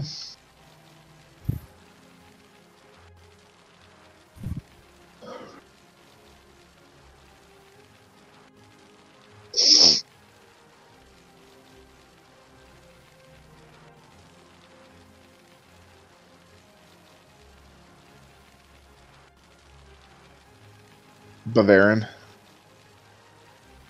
The one that you haven't been able to contact. Okay. Okay. As you sit there and you focus, I need you to roll a Constitution saving throw.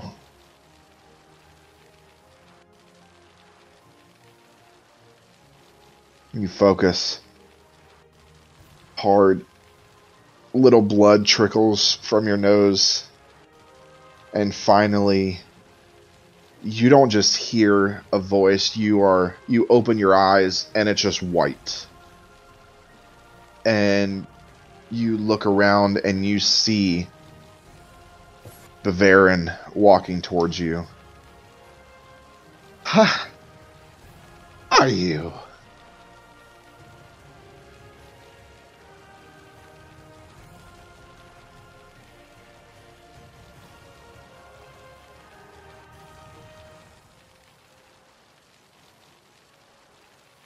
Let me see. And he touches you. And you see what he's seeing, and it's going back into your memory. It's these flashes of your past, and you see your twin sister. you see wandering into the Feywilds, never returning. You see a body laying in the grass. You aren't quite sure what it is, and then you see another body. You look to the right, and you see a church. A familiar church. As you walk closer, you see your parents dead next to the church that killed them.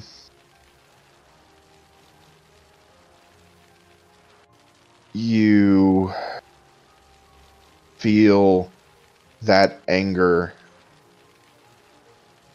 and you look down, and around your mother's neck is the same reliquary that you have around your neck now.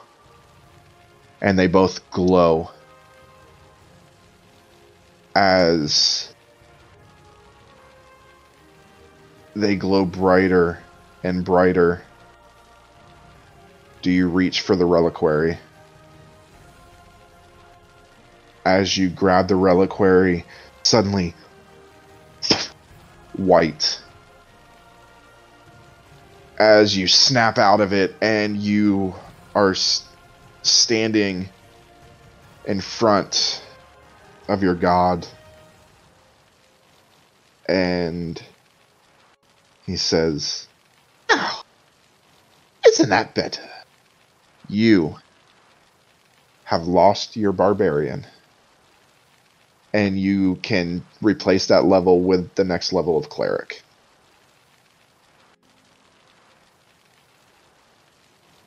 Now, is there anything else I can help you with?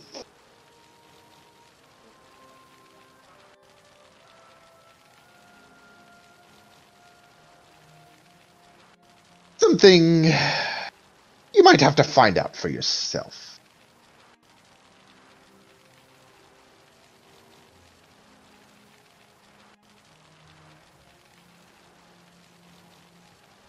And with that, he leaves, and you snap out of it. Lily.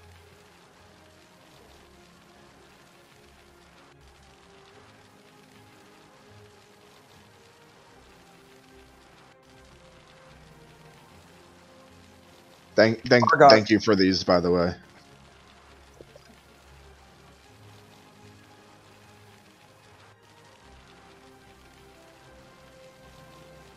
Argos sees Lily crying. Come here, little friend. Come on. Come here.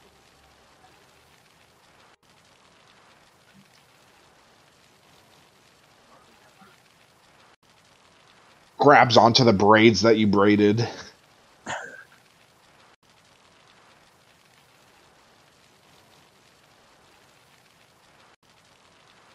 Okay.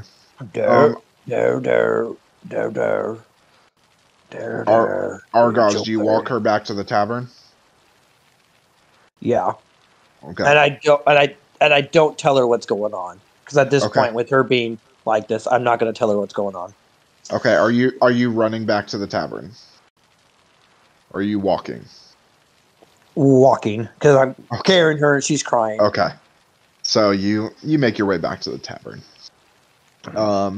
Where we will go over to you guys.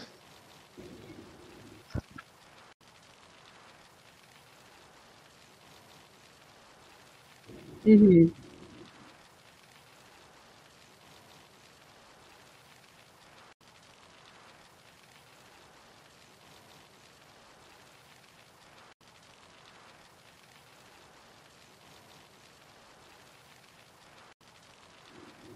We don't know how strong the guard is in this town. I mean, yeah, they've arrested people and they look okay, but we don't know if they have a full force assault. They might need us to get more information.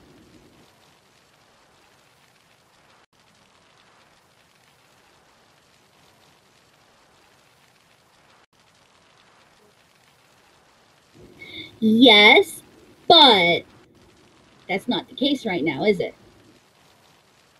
So we gotta roll with the punches.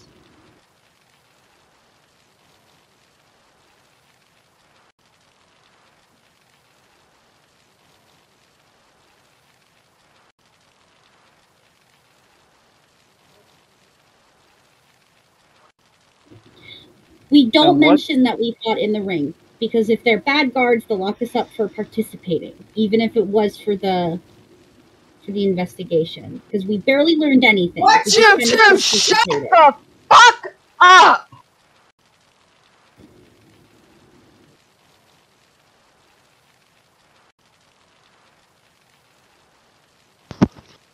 With that, Willow, I need you to make me a Constitution saving throw.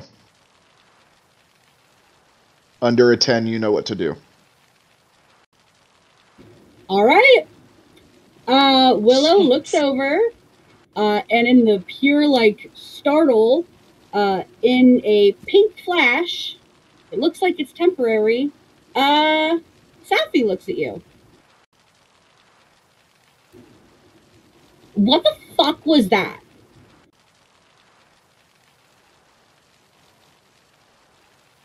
Zolbeck just covered Belva's mouth. I think this is one of the times you want to shut up. Where the fuck am I right now? What is going on? When Safi appears in front of everyone, you see Bakira just kind of go still, and Safi. I don't think I'm here for a very long time, but I'm here. I don't know how. Neither do I.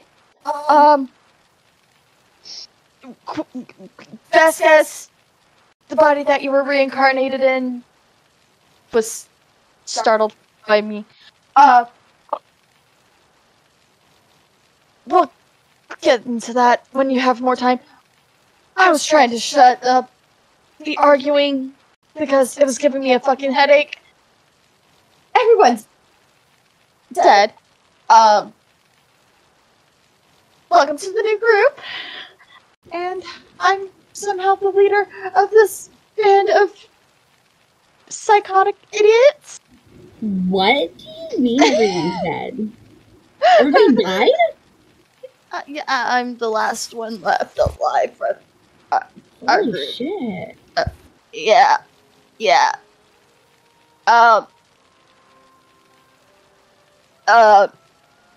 Okay, I don't know how I'm gonna deal with this. I need a drink, man. Can you give me a drink? And with that, you're back to Willow.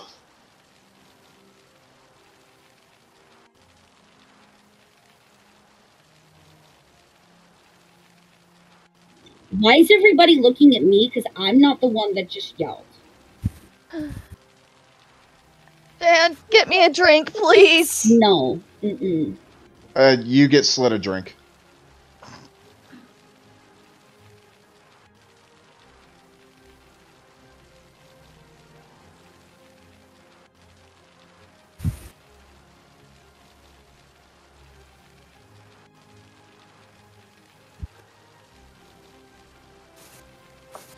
She was a young, noble woman in the original group of Misery's End. She was killed by her party in member. she was by the trap, technically. She was killed when we were trying to solve a puzzle, and apparently Willow is her reincarnation. Yeah.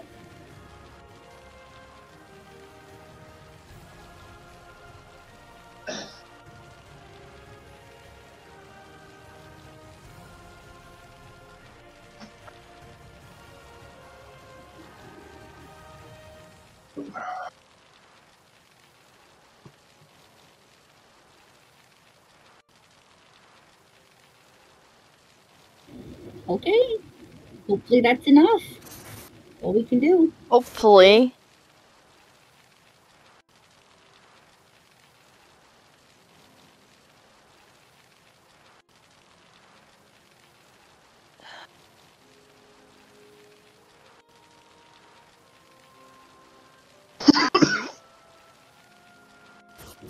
Okay. All right. So you're gonna go to the guard? Yep. Sylvain puts his hand on Belvis' shoulder and slams him back down. Did all of us agree to this, or do you want to continue mounting this in a tavern where we could easily still be listened on? You want to be followed by yourself and maybe dispatched?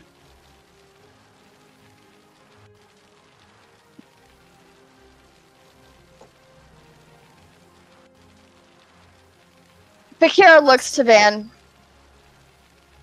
You have a level head on your shoulders. What do you think? Because I am obviously not in a sane set of mind right now. So I'm passing this to the most level-headed one of us. Soboku kind of looks offended to that, but shrugs it off. He doesn't know Sobek I that can go, well. like, I know. play a She song knows- and she knows distract fans people a better. little bit if you guys need a little My lady, space. I would say at this point we don't have adequate information in regards to this fight ring. And from experience, we may never have adequate information on this fight ring, the way that it's set up and established. So my recommendation is we pursue the endeavor that I mentioned to you earlier. And in passing, if word happens to get to the guards, so be it. Is I that just don't want to get arrested. okay with everyone? Me and Lily are. Have me and Lily come back yet, DM? Oh yeah, you guys have been here for this whole conversation. Okay, I just didn't know if this happened like while we were gone. Nope, you guys are here. Me and Lily are going to shit this one out. Obviously, a hornless minotaur is easy to spot, and Lily is having a really, really rough day. We're probably going to shit this one out. Lily.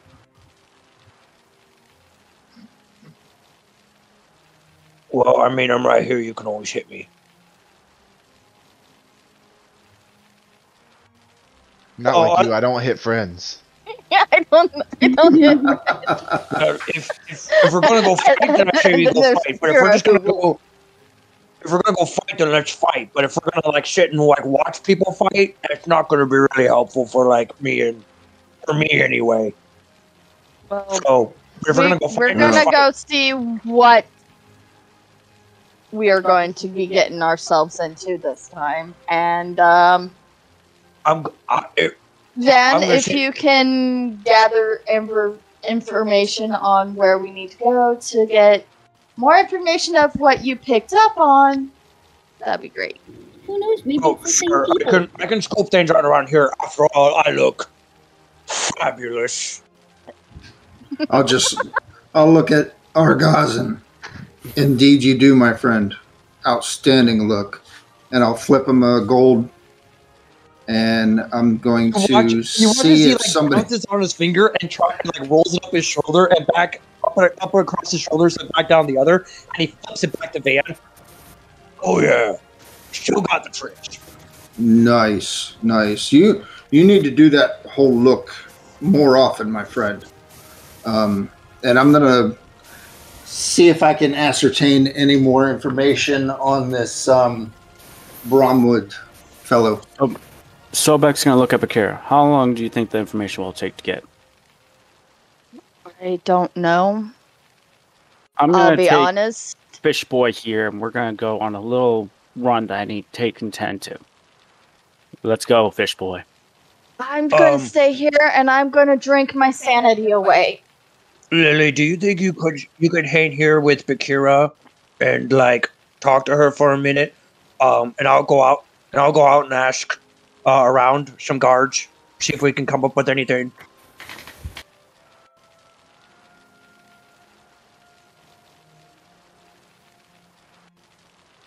We're going to the blacksmith and only the blacksmith.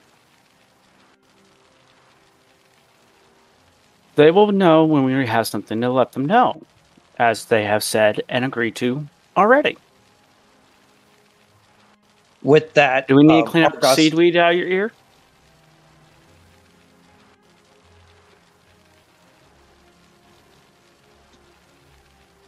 Argos is going to put Lily down next to Bakira, and then he's going to walk out. He looks around for a second or two, but as he leaves to see any guards, and actually he's going to look around. Can I make a perception check to see if there is like a shop that deals with antiquities? Sure.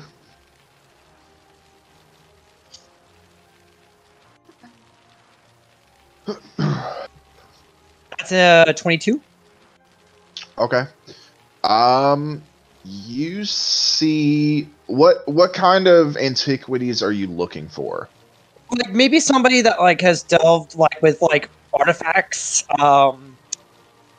Like maybe like an enchanter. Not like really an enchanter, more like a purveyor of like strange and unique items, I guess. Okay.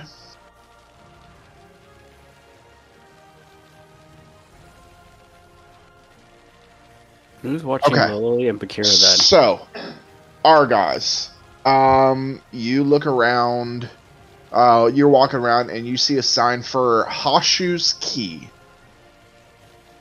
He looks around and he kind of like walks up towards the store, and at the entire time he's making sure nobody's following him, and then kind of like quickly ducks inside the store. Okay. While you're inside, you see this building. It's a single-story building. It's got this thatched roof, roughly hewn wooden furniture. It's got curtains draped over the walls, various displays of gemstones and artifacts. And behind the counter, you see a male half-orc.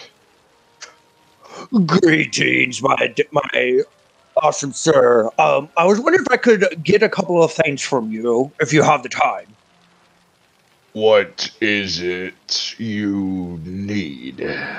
Well, the first thing I need is some information. I figured with you being a purveyor of the rare artifacts, you might have information I might be looking for. What information is that? Do you by chance know of an underground arena that like they deal battles down? Like maybe possibly you heard of a group that took on like a guy that can like bring spiders out. You by chance you maybe have heard of something like that, and he kind of like puts a couple gold coins up on the counter. Make a persuasion check. Natural 20. It's the bird. Damn, the dice are loving him right now. I may have heard something. It's run by this person named Jacoba. He runs the whole arena, or just like brings fighters in and out? Because we met this Jacoba before. She runs the whole thing, and they can never find it. because it transports you into the Fey realm. Into the Fey realm? Well, I have a couple of friends from there, so maybe I can divulge a little bit more information. And Argaz, as you think, roll a history check.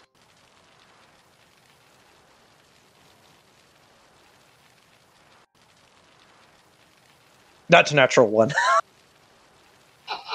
You don't remember anything. Wait. You forgot your name.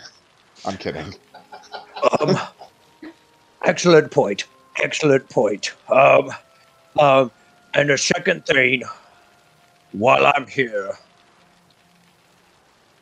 like turns back around, make sure like there's nobody coming in behind him. Do you have a certain deck of cards?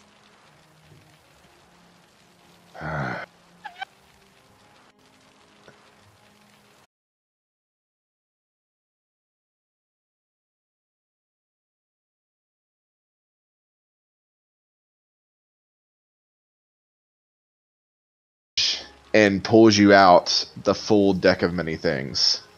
Oh no. Perfect. Oh. How much for this shed deck here? 10 platinum.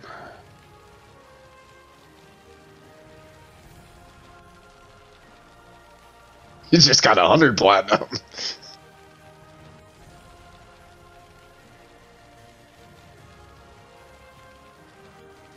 Yeah, it kind of went out for a little bit, then I see it coming back. It's fine, it may flicker.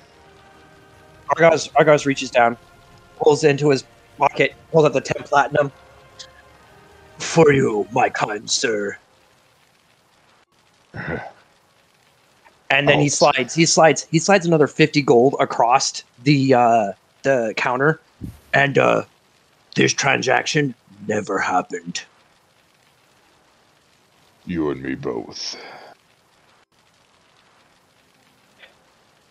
Yeah? Yes.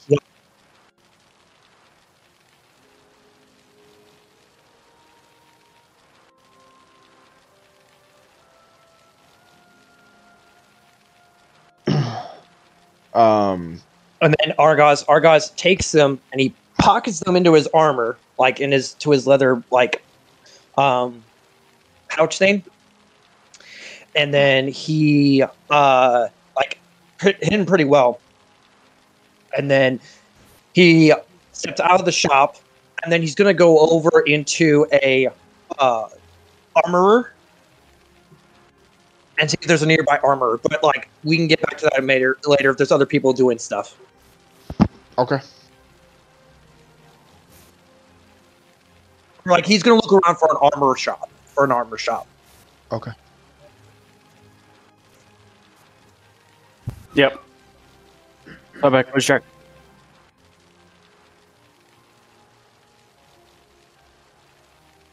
We're going to the blacksmith. I need something commissioned. I need a better axe because this one is very, very, very old.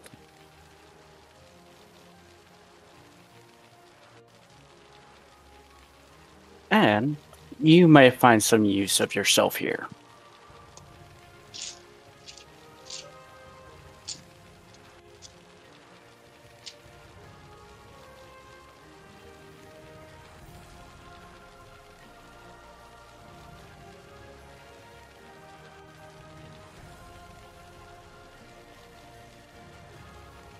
All right, so,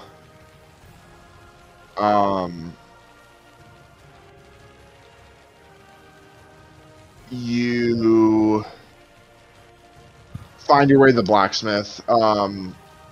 It's a concrete row house. It's got a gray tile roof, nicely trimmed hedges. It's got an empty cage and a red hot sword sitting on an anvil. As you walk inside, you see a female tiefling. She's wearing tight-fitting pants and a leather jacket. But she doesn't wear a shirt, so this jacket kind of like sits like this. and her hair is kind of parted to the right and long, and she's very pretty, but her eyes are dead and cold. Sobek will walk up to her and knock on wood, just not sure if she notices they're there or not. Yes. How can I help you? My axe has seen better days. I like a new one. But if you could commission this, I like it more dedicated to my goddess Uriel, if you know her. I do not, but I am good at making things, so... She is a goddess of winter. I see. I could make you an axe, but I am not the kind that can bless it. If you can make it, I will find someone to bless it. Very well. It will take me a few days to do this. That's good. Fine with me. Very well. Come back in a few days and I will have an axe for you. Alright. He'll go turn and leave, but next he grabs Belva's shoulders, pull him close, and go, "Get yourself caught." And that's all he says before leaving Belva's behind.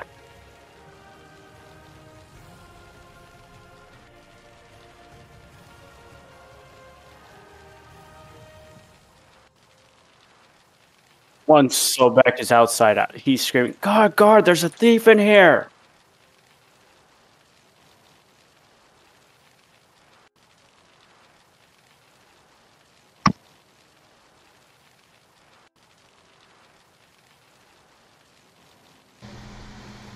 And there we go. Alright. So I just switched it to my webcam. Is that better? Through the stream.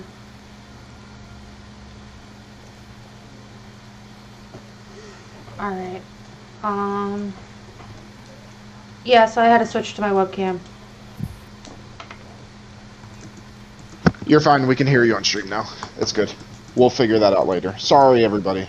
Technical difficulties, but we're working on it. Alright. So. Unfortunately for you, Sobek, there were no guards around in that sector. Belva's kind of, sticks his head outside and is like, "What are you doing?" What do you want to do, you fish boy? And Belva's is kind of squaring up. I think it's dawning on him what Sobek's trying to do, and he kind of shoves him. He's like, "What you call me, lizard breath?" He punches frickin' Belva's across the face. Oh God. Belva's then kind of oh man, no. takes his fist and kind of jabs Sobek in the gut. Okay. I need both of you to... We don't have the information that Argos does. Sobek, roll an attack roll. Okay. A question for you, DM. Argos was looking for an armorer. Would he have seen this going down? I'm sorry, Belvis. That was a the natural 20. Ooh. Make an unarmed strike. Yes. Argos, as Sobek goes to punch, you are coming around that corner. That's 12, total 12 damage. 12 damage, okay. Ow. Belva's is kind of... Where did you hit me? In the jaw. In the jaw. Belva's is like... Oh! He kind of like... He spits out and there's just a wad of blood and it's like... In a loud, booming voice, he just yells. He's like, "Alright! That's it! You've had this coming!" And then he just charges at him and just kind of like... Alright. Make an attack roll. What? 19. That does hit. Roll damage, unarmed attack. Strike, which is just a 6. 4. Okay, 4 damage. This Belvis just kind of also clocks him right in the chin. Sobek's just grabbing his jaw and goes, huh, that pickle. He's also Sorry, trying to Max. keep an eye out, see if any guards show up. And Argos, you did come around and you see them both wailing on each other. Oi! It's not enough that I get, I have to break. This is so stupid. And he, like, reaches in there and grabs both of them and he rips them apart. What in the bloody blazes are you both up to? This is Argos, Constitution saving throw.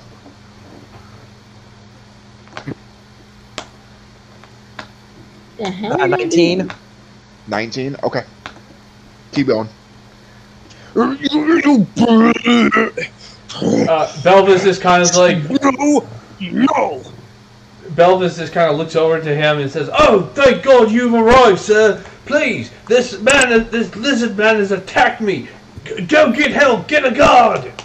And he kind of like gives a knowing like kind of look at Argos, like wink, wink. What? Oh, okay. Wink, wink. Runs over to the nearest guard. God. Sobek, when release it, goes to wail on Belvis again. Oh my god. I run over to the nearest guard I can see. Can I help you? God. These two, you see these two, did you see this fight happen over here? Yes, I do. Are you gonna do anything about it? Did we just arrest that one? You And he- bloody frickin' fish! Hey! He walks over. He walks over, and before you do that, the guard catches your hand. Oh dear. Belvis is like, "Oh, thank God you arrived." I got this guard because this lizard boy was attacking this fish man. So I don't know this- exactly. This guard is the same size as Argos. He is So- an Asimar. Oh, We got the ASMR again. Dave, you got no evidence, you damn salamander. Listen. What is going on here? I was going in to get an axe. This guy was following me. When I came out, I saw him pickpocketing something. You mean this guy that's in your group? I saw all of you together. We had a falling out. If he was my friend, would I do this? And Belvis just kind of goes, "Argh!" at Sobek. And he catches it. Come on, what you doing? Do you both want to go to jail? Oh, what? You for the second time. What? You think that you're going to do anything about it? Bakir just. I'm Bakir, glad Bakir is back. Bakir's not the there. tavern. Bakir and Lily are like 3 sheets to the wind at this Yeah, point. Willow's there too. Listen, God. I know you're a very, very busy man. I just wanted to see if you'd come over here and break up this fight. Didn't we send you guys to do something? Oh, yes. I mean... Let me speak for my friends here. Because clearly they're like having some issues. They're going to give conflicting arguments. So let me be the peace man here. I'm going to make an intelligence saving throw. A peace man who tried to attack your own friends earlier? Who do you want to talk to? Do you want me to talk, or do you want one of those 2 guys to talk? Speak. Okay, so do you have somewhere private where we can talk, or do you want to talk right out here in the open? Here's fine. Okay, so the task thing that you sent us on, Guy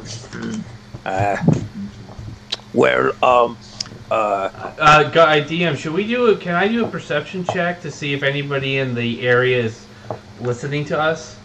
Sure. So here's the thing. In all reality, Perception, I got 25. You're alone. Okay. We've been doing some investigating, and we've watched a couple of fights. The only thing I can tell you is that what's that one dude that keeps announcing? Fish Boy. Who's the guy that keeps announcing everything? Jacoby something. It's also Jacoby. Jacoba. That's wrong. Sorry. Jacoba. He runs everything. Jacoba's a girl. Wow, she looks really manly for Anyway, I'm not going to get into that. So, first of all, the fights. Yes. Second of all, you're sure it's Jacoba? Positive. Positive it's Jacoba. 100%. 100%. That's a problem. Why is that a problem? That's my sister. That's your... What? Shut up. Shut up. Dragon Boy. Alright. Alright, I've got to go deal with this. Your people are free to go do as you wish. You don't need to be there anymore. I will handle this. If I would have known it was my sister, I never would have. He's talking as he walks away, just trailing. Have a good rest of your day, sir. Have a good rest of your day. I kind of like rope the other two in. We're going back to the tavern now. Belvis just kind of like shakes his head and it's like, the one bloody god you find, it's the villain's brother. God, hey, you know what? It's not my fault that Jacoba was his. I didn't know Jacoba was his sister. Let's get back on the tavern and tell everyone else. Right, so you guys, Belvis, are you okay? Oh yeah, you didn't do much damage. I'm fine. So why did you guys just fight? We were trying to get arrested so we could go get talk to the guards and without drawing attention. Make it look like we're actually going to talk to the guards. Okay. All right, so you guys venture back to the tavern where everybody else sits. Now, would you guys like to travel to meet this person? Yeah. Someone's gonna probably have to carry Lily because Argos just reaches over. She is like gone at this point. Argos reaches over and just like plucks Lily and like plops him onto his shoulder. Mr. Whiskers. In a very slurred voice, she's just like, "No running. I may puke on you." But that's I've got something for you, Mr. Whiskers, please. And she just takes Mr. Whiskers and just hugs the cat and just Mr. Whiskers, could do me a favor and cuddle up to my friend Lily here. She really needs a friend today. And it just, I'll give you. Mr. Whiskers, the cat just moves over and just starts rubbing up against you and purring. Yeah, and Lily just kind of curls up in a little ball on Argaz's shoulder, like making sure she's still holding onto his hair, and just like curls up into a little ball and just passes out for a little bit. Also, hey, Willow, do you have a second? I need to tell you something before we go off. And like, kind of like takes her, and like pulls her off to the side real quick. Willow. So, I know who's behind everything. I know where they're taking us, and you might have mentioned it to somebody like once before, and I think I overheard you. I figured you probably know more about it because you're a person that sings a bunch of songs. Apparently, where we go, when that Jacoba person comes and gets us. Are you listening? Yeah. Okay, so apparently We go to a place called the Feywild. Oh, that's where I was born. Lily's not fully like asleep, and she hears Feywild, and she's like, "Are you sure they said Feywild?" Yes, Lily, you can calm back down, or you could just rest your little drunk and just like kind of pats her. Mr. Whiskers, cuddles, please. Like, And Gobek pokes Bakira to see if she's awake. Lily's just now like panicking because of where they are going. Bakira's just over here, just like It's okay, you have a guide. You have a guide. I was born there. continuous It's okay. drinking. Oh. Okay, so apparently Jacoba, who is a she, by the way, she has been leading us into the Feywild for our fights. Okay. And she is like she's the person that has set up everything. Mm-hmm. And guess who her brother is? Who? It's that Ashamar guard. Okay. You just let me rephrase you to you. The guard that sent us on this mission. That's his sister. Okay. Willow, were you drinking with us? Kira, aware of this conversation. You know what? You can She hear is it. thinking, That's Are his you problem. fucking kidding me? You know what? I'm glad you found out that information. Let's get the fuck out of Dodge. I have an idea. Walks over to Bakira. Just give me 1 second. And like kind of, hey, Bakira. Hey, and Bakira's puts like drunk. Lily down. Bakira's actually Lily, fucking drunk. Mr. Whiskers, cuddles, please. And like puts Lily down on the bar. And just like kind of potato sacks Bakira and runs out of the bar. Just full on run. Holding Bakira? Holding Bakira. Okay. Argos, make a Constitution saving throw. Please tell me you are. Make a Constitution saving throw, Argos. That's a 19. Okay. Keep running. Are you just gonna keep running? I'm running and just I'm just gonna keep running and kind of shake and see if she. Do it again. You gotta break this. You gotta break this drunkenness. Break this drunkenness. Break this drunkenness. Break this drunkenness. Constitution saving throw again. What is going on? What's going on? That's a natural 2. Oh no! So with that, you're running. You jump in the air, and you begin to hover. Whoa! This is weird. This is weird. Actually, like wraps around his leg, like oh shit! Roll again, Argos. What are you doing? Roll again, Argos. That's an 18 Is she or screaming? 25 total. Back down. And at this point, you're so scared that you are not drunk anymore. Belvis just kind of runs down and is like, "Oh, what are you doing?" She's actually leaning to him, so her claws are kind of digging into him. And like just her hands, the werewolf transformed, and she's like,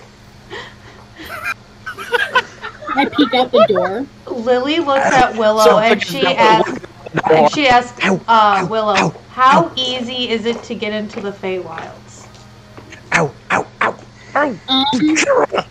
Well, She retracts her claws. you'd have to find somebody that could Are transport you you to the drunk cave. anymore? So it's kind of just as hard Good as it little dragonborn.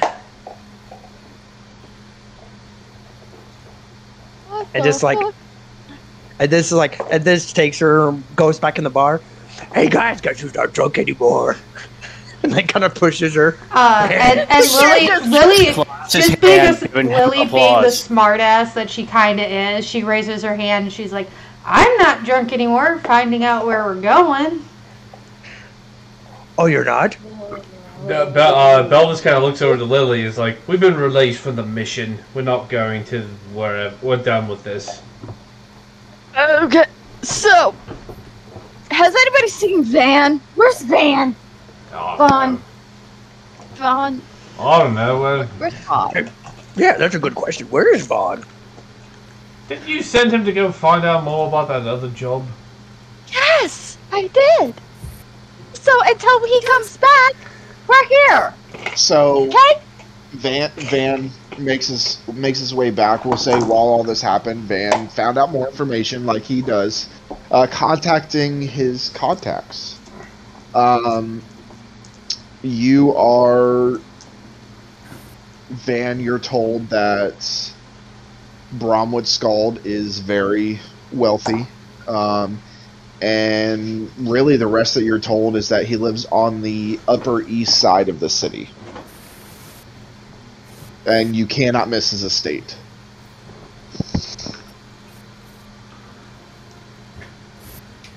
So, basically, this guy is loaded. From what I understand, he is looking for some able bodies that can locate a mysterious orb, and he's willing to pay handsomely.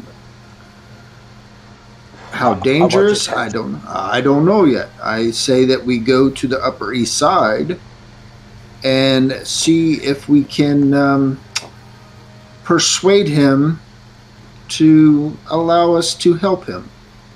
DM, what time is it?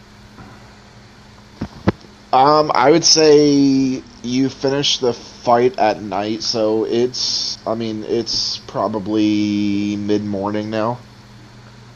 Oh, I think we should all go, before we go on this venture, we should all go and take a nap. And then come back to this. 100%. Okay, so everybody wants to go take a long rest? Yeah. All right. Before I do, I make sure I'm alone. Reach into my pouch, pull out a card from the deck of many things, and look at it. If it's the fourth one, I'm gonna laugh. Well, he What's can't that? lose his soul now. He doesn't have it. Maybe he'll get it back. You're drawing one? I'll draw two, actually. I'll draw two. Two? Okay. Yeah. Just so you know that this was the 22 card deck size, not the 13. Okay. All right. You pull out your first card. Please be good. Please be good. And you see a gleaming sun. Ooh. You gain 1 level. Oh. And you gain, which this will go into your stuff later. I'm gonna gain it in fighter. Okay. You gain, in your hand, you see, a set of dice appear in your hand. Ooh. And you gain the knowledge of what this does. These are Diviner's dice. This set of 3 6-sided crystal dice, they're weakly connected to the tides of fate. You can roll these dice as an action and record the numbers rolled. Once rolled, you can't record any other numbers in this way until the next dawn. While you have the dice on your person, you can use a reaction when you or a creature you can see within 60 feet of you makes an attack roll or an ability check to add or subtract one of the recorded numbers from the attack roll or the ability check's total. Very useful. So you can wait to use this reaction until after the creature rolls the d20, but must decide before the GM says whether the roll succeeds or fails. Perfect. So they're basically fate dice. And your second one. Teacher, void. Void. Every time. I'm guaranteed to draw it every time. Every time he draws a void. But guess what? You don't have a fucking soul, so it doesn't matter. Yep. Nothing happens to you. I guess it's a good thing he took your soul again. He would have lost his soul if he had one. Yeah. He just takes the card. Oh Every crap! fucking time. Yeah, you go. Oh, crap. You need to stay the fuck away from that fucking deck. The deck disappears. Thank God. Thank God. For those that don't know, anytime you do draw the void card with a deck of many things, the entire deck disappears because the person that had them can no longer use them because they're gone. Yep. So he's like, every time, like literally every time. He crawls into his bed, like throws the covers over his head. This is so stupid. Every time I lose my control, this is so boring. Mutters himself to sleep. Takes a long rest. All right, so everybody can take a long rest. Argos, you do gain that level in fighter.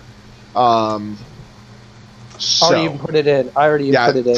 Technically, it's 50,000 XP, but we don't do XP here. So you gain that level. Okay, at least you did get a good card. I'm glad you drew 2, because otherwise you probably would have only drawn Void. If I was a dick, I would have made everything go away with that Void. But all right, so you guys wake up. You get your long rest. You're able to wake up, and it's off to the Bromwood estate.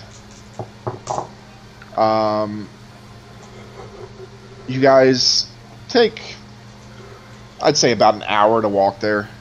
As you walk up, it's an elegant home with gates and guards surrounding it on all sides. The walls look to be made of marble with gold inlay. The guards at the gates stand there, and as you approach, halts. What can I do for you? Not what we can do, you can do for us, but what we can do for your boss. And that means? He apparently has a task of us finding something for him. More of them. Ugh. And he looks to the other guard and kind of mumbles, maybe these ones will make it out alive. And turns around, I'll be right back. And he goes inside, takes about 10-15 minutes, comes out. They open the gates all the way, right this way.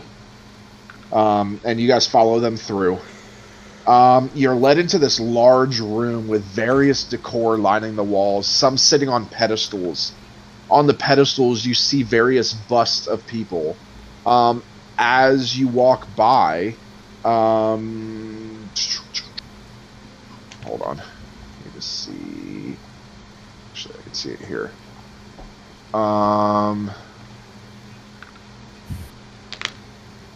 Belvis and Van, you would notice with your passive perceptions, because they're high, you guys notice that as you walk past these busts, the eyes are following you. Belvis just kind of like leans into where Bakira is and just kind of softly whispers, "It's like we're being watched." You guys, I'm gonna kind of back off from the group a little bit. You guys are brought into a formal dining room where, sitting at the head of a table, you see a human, probably in his 50s, slicked back black hair, a goatee with a curly mustache. He wears purple and gold throughout his robes, which are made of the finest silk. You venture that this is probably Bromwood's Scald. And he looks... Hello. Belvis says, Bromwood's Scald, I presume? Why, yes, I am. We're Misery's End. We hear you have a job for us. How cute. You even have a name. Have a seat. I can get you some tea. I'm fine, thank you. If Bakira just goes and pulls out a chair and sits right down. I'm good on tea, but if I'm also like really starving. Do you have like any like ultra rare steaks maybe available? Like I'm starving. He kind of looks at you for a second.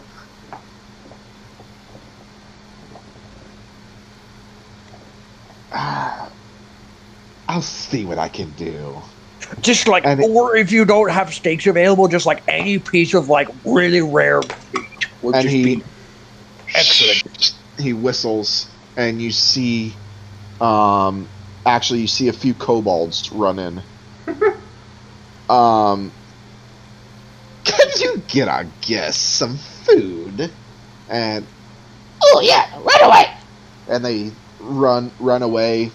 About 10-15 minutes later, they come out, and you only saw 2 kobolds. As they come out, there's about 30 of them, and they just bring trays of food, all the food you can think of, in front of Argos. They lay down raw meat, probably the best food that you've ever seen in your lives.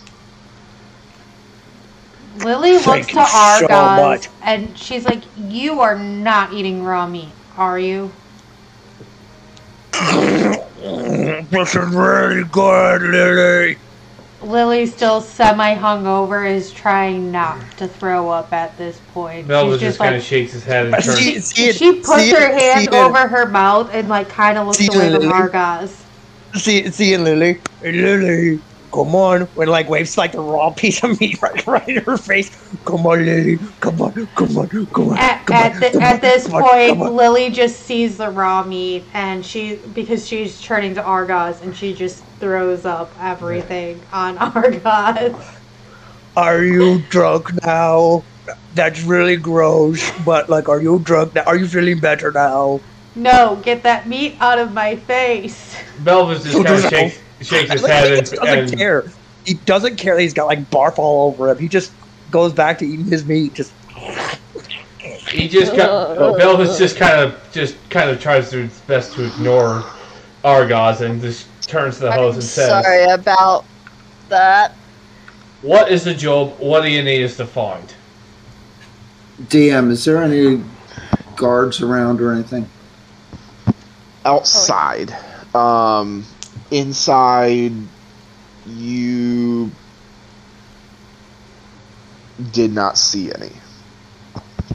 I want to kind of back away and kind of look around and whatnot. Okay, roll stealth. Also, Lily, when we get out of here, I gotta tell you something really important. Lily looks at Argos, and when she gets off of her chair, she's like, "No offense right now. I don't want to see your food." So, and then she goes and sits next to Bakira.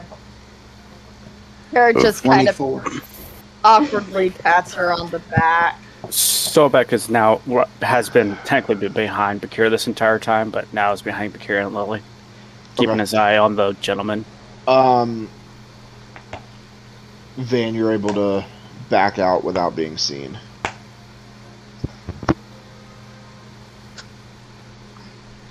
Okay, I want to kind of look around and basically scope the place out and see if what he's going to tell us lines up with what's here in the estate, if that makes sense. Okay, yeah, make a investigation check.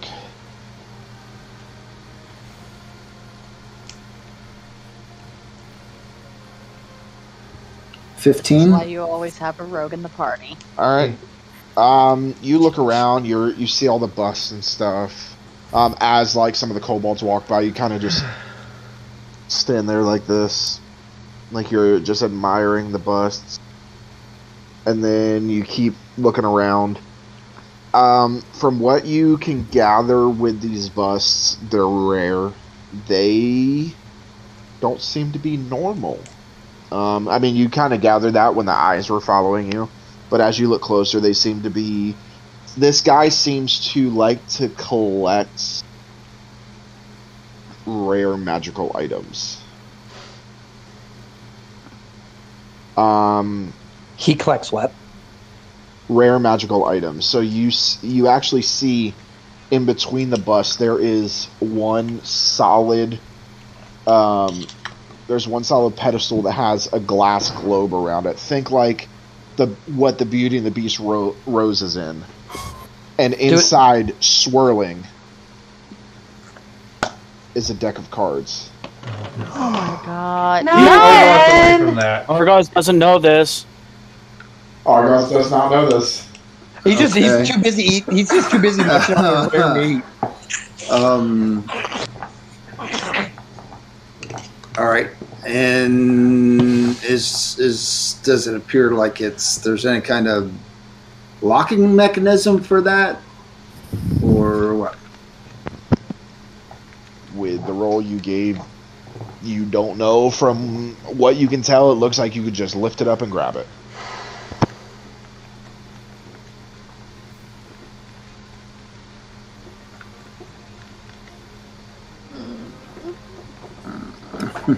Rob the guy Okay. who's before he even gives his job. I'll revisit that in a second. Any other rooms or anything within the vicinity? Actually, for the size of the estate outside, which from walking in, you see it's probably 3 to 4 stories, you see no other doors, no stairs, no nothing. It is the front door and the door to the dining room, and then there's a door to the kitchen that is from the dining room. That is it.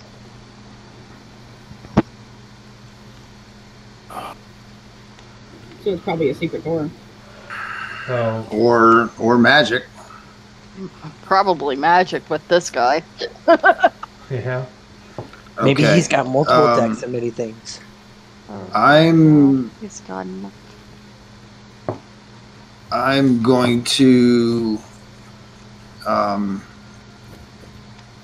take out some piece of parchment and write on it just real short, like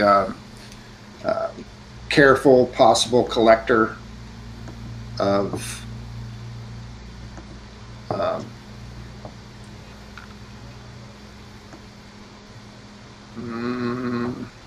possible collector of rare things or people.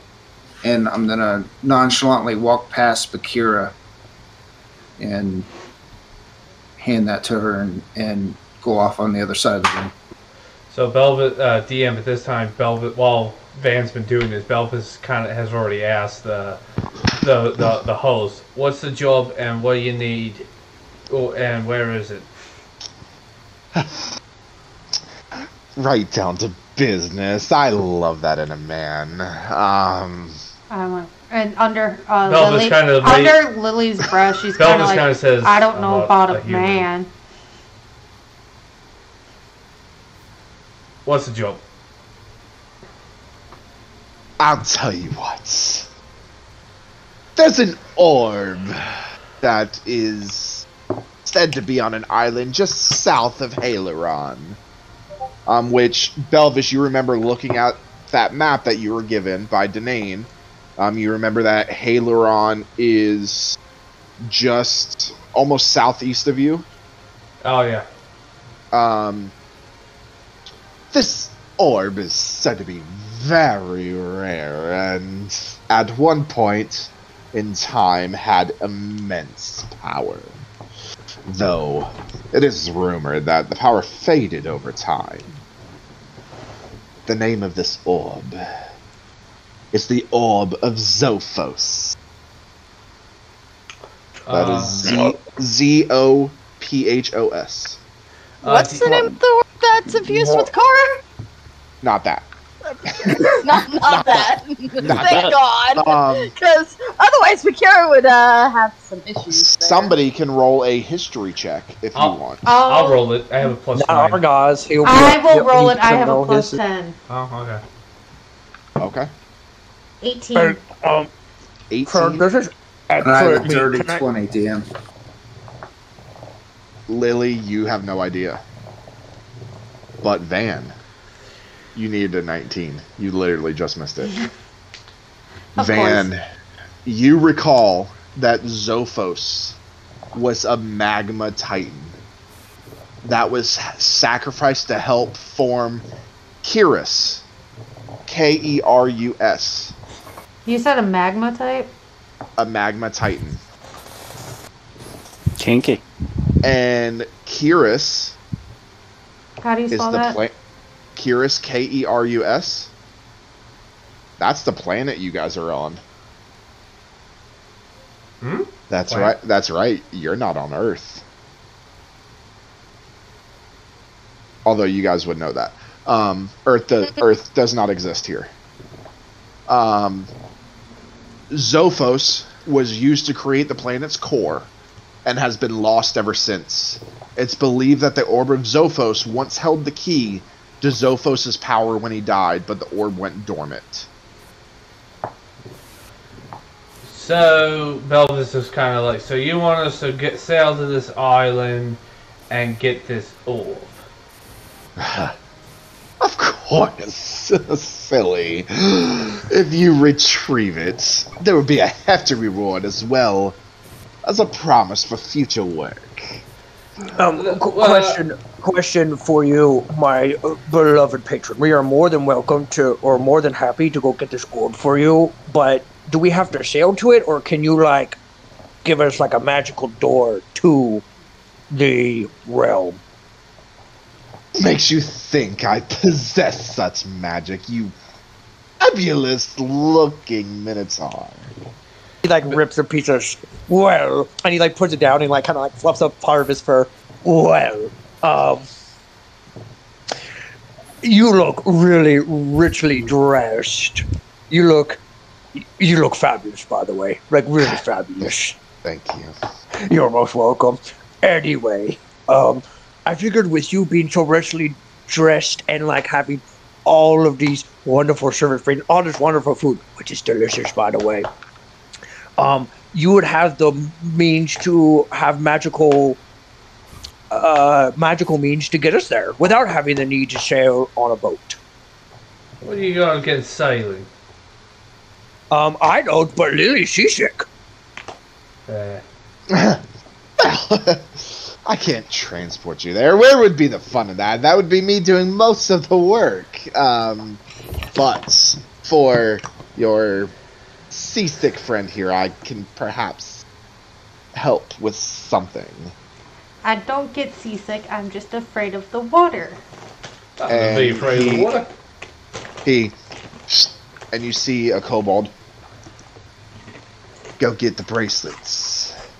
And the kobold comes back and is holding a gold bracelet. She really does look perfect on you. It looks really beautiful.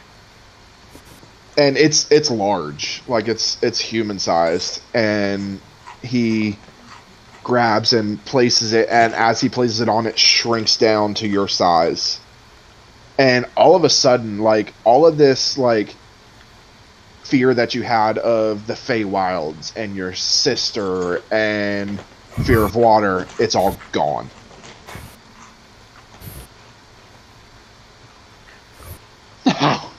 Isn't that better? And my God, it looks fabulous on you. It does. It really, really does. It brings out your eyes. She kind of drags her wrist back and she's like, "Can I take this off at any time?" Of course you can, but be careful, because the fears may come back pretty quick. Belvis kind of looks over to Bakira and says, "Well, Captain Bakira, it looks like we are setting sail for another adventure on the high seas." Yep. Our crew will be most pleased with that. Belvis looks over to the host and says, "One last question. The island that's supposed to house this orb, what else is on this island?" Well, that's the thing, is nobody knows. It's a mysterious island. And how do you know the orb is on there? I Mystery. have my sources. Your sources should be able, if they could tell what the orb is, they could tell what's around the orb. Listen. If you don't want the job, just say so. I'll find somebody else who can do it. No. We want the job. If you're willing to pay for it, we'll be more than happy to go. Or at least I will go. I will at least go. I'm not going to turn down a job. I'm in. I'll go. Listen. The pay, you said. Up front, you get half. And a kobold walks out holding a few kobolds walk out holding a large stack, and they right on the table. 1,000 platinum to split between the lot of you. And when you get back with the orb, 1,000 more plus. You get to veer into my vault and pick one magic item. You have a magical vault? Oh no! I do. Belvis looks over to Bakir and says, "Also, we take the deal." What sort of items do you have? Don't tempt him. I guess you'll have to come back with the orb to see. We're taking Lily your job, looks at guys. Argaz and she's like, no. No. What do you mean no? What do you mean No. no? You know what I No, mean by no. No. I already got a deck of anything. Wait, what? Yeah. I'm sorry. What? Bloody hell. Can't leave you alone for a second, can we? The deck of many things, you say. Oh, I do. I got these wonderful dice from it, and like pull out. I just reach inside my bag. Don't even care that who I'm sitting in front of. I've got like pull out this like set of dice. Are these cool? Like stuff them back in. Belvis looks to the host and Can I see those dice a second? Oh, don't give it to him. Bakir, those are his dice. I just want to see them. Oh, No. of course. He reaches out. No. He reaches out with his dice, and but he keeps them in his hand. He's like, he's like, he cups under your hand. How much for these dice? Oh no. How much? Well, for such a rare item, I only 10,000 ask for platinum. 10,000 platinum. Argaz, no. Bloody hell, mate! If you're gonna sell them for information. Make them tell us what's on the island. He doesn't know. I say we take the job. If we're gonna get a free item out of this, we're gonna. I'll tell you what. Since we don't know what's on this island, I might need this dice. You could surely understand, unless you can guarantee some sort of like a safety net bubble thing. I kind of need these as like a backup plan to like keep us out of trouble. Fine. When you return, I will buy them from you. Excellent. Thank you very much. Do not lose them. I want them. Oh, I won't. And he kind of like flicks one of his like ears, and he just kind of looks at the rest of you, and he like he like out. Go, bring me back my orb. And he looks at Belvis. You be sure to come back with them. Belvis just kind of looks awkwardly uneasy and's like, sure, and just kind of hurriedly gets out. I've spent my time in the ocean too. Belvis just gagging. He grabs one of the rare meats and like stuffs it. He like grabs it. Do you ever take this to go? Sure.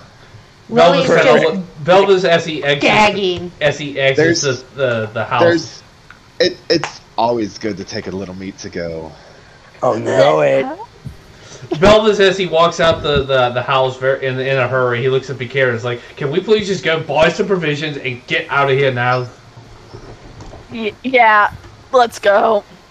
Okay, so with the 1,000 platinum split between all of us, it's 142 platinum per person. 142, and that is half of your payment. Oh my gosh! All right, so you guys, we'll say for sake of brevity, you guys gather what provisions you need and go back to your boat. Which, remember, you just hired a crew. Yeah. Before that, I'm gonna go to the blacksmith to let them know I'm gonna be a little bit longer than 2 days. Okay, that's fine. So you guys are able to begin to set sail with your new crew. You do have somebody that can steer the boat for you, Bakira, if you would like. Yeah. Okay.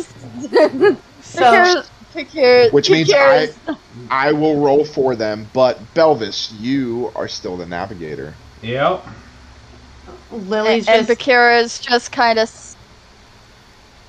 captain's quarters, like looking over the maps and whatnot, Okay. trying to get an idea of how to actually run a ship because she's new to this. Lily, No. for the first time, you step on this ship and you feel at home. Yeah, Lily's just looking at her bracelet and she's like, I don't know about this. Lily, It feels it's weird. fine. You know what's weird? Losing your soul, which I just, I've lost it 6 times already.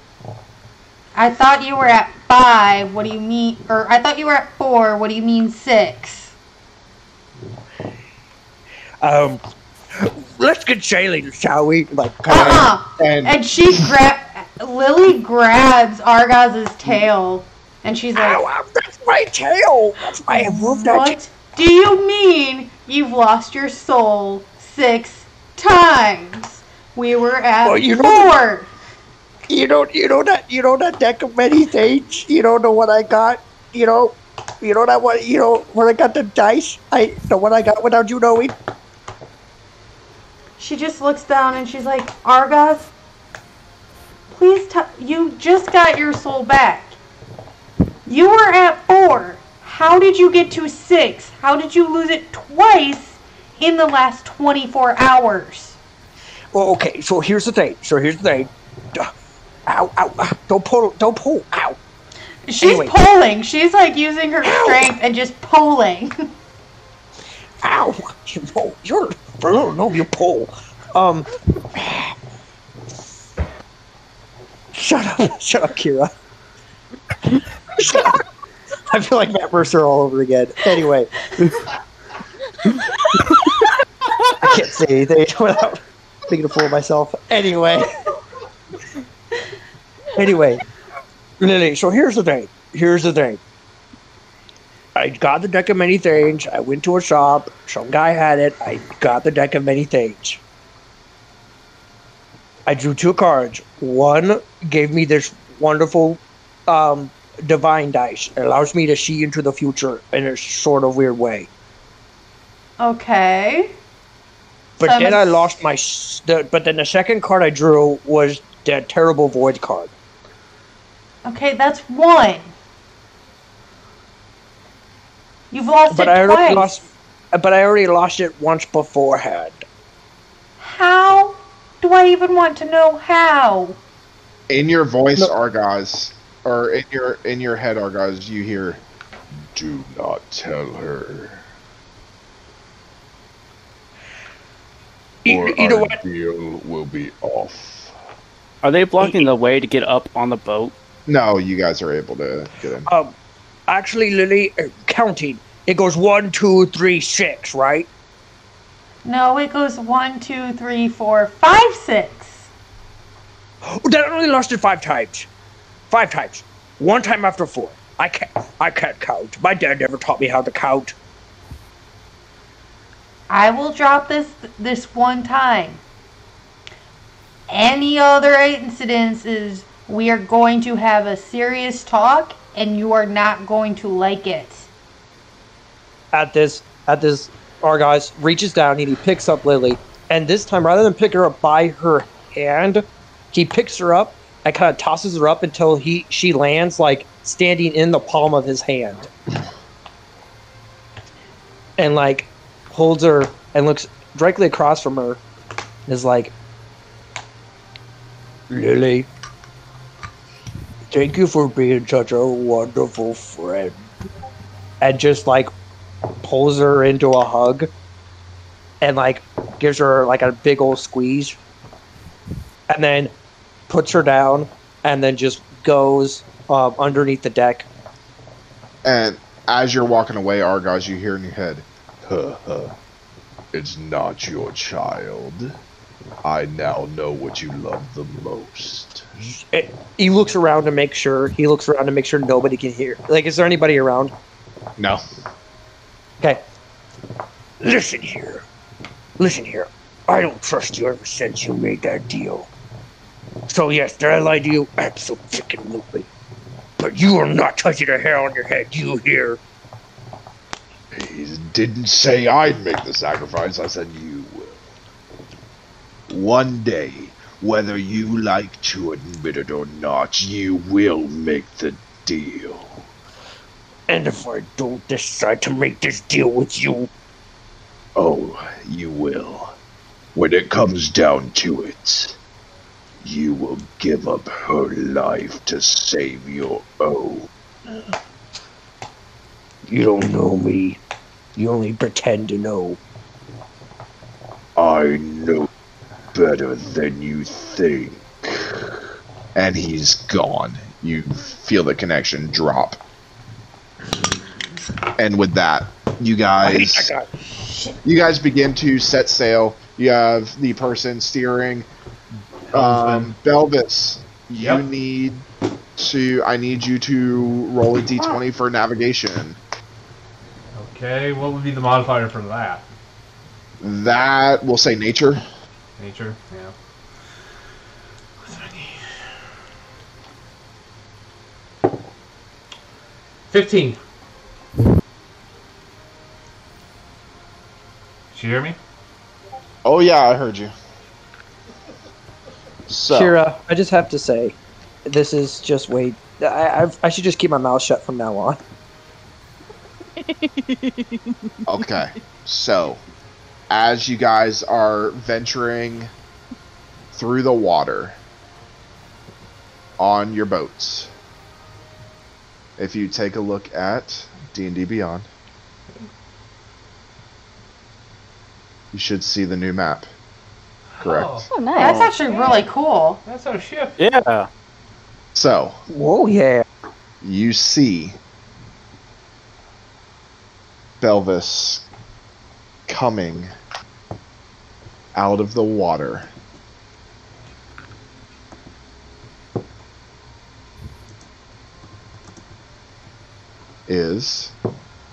Hold on. Come on. There it is. A kraken. Oh! Belvis is kind of at the prow of the ship. He's kind of looking out. He sees the break in the water, and rising from it is the kraken, and he just kind of like, in shock, yells out to the others, "Kraken!"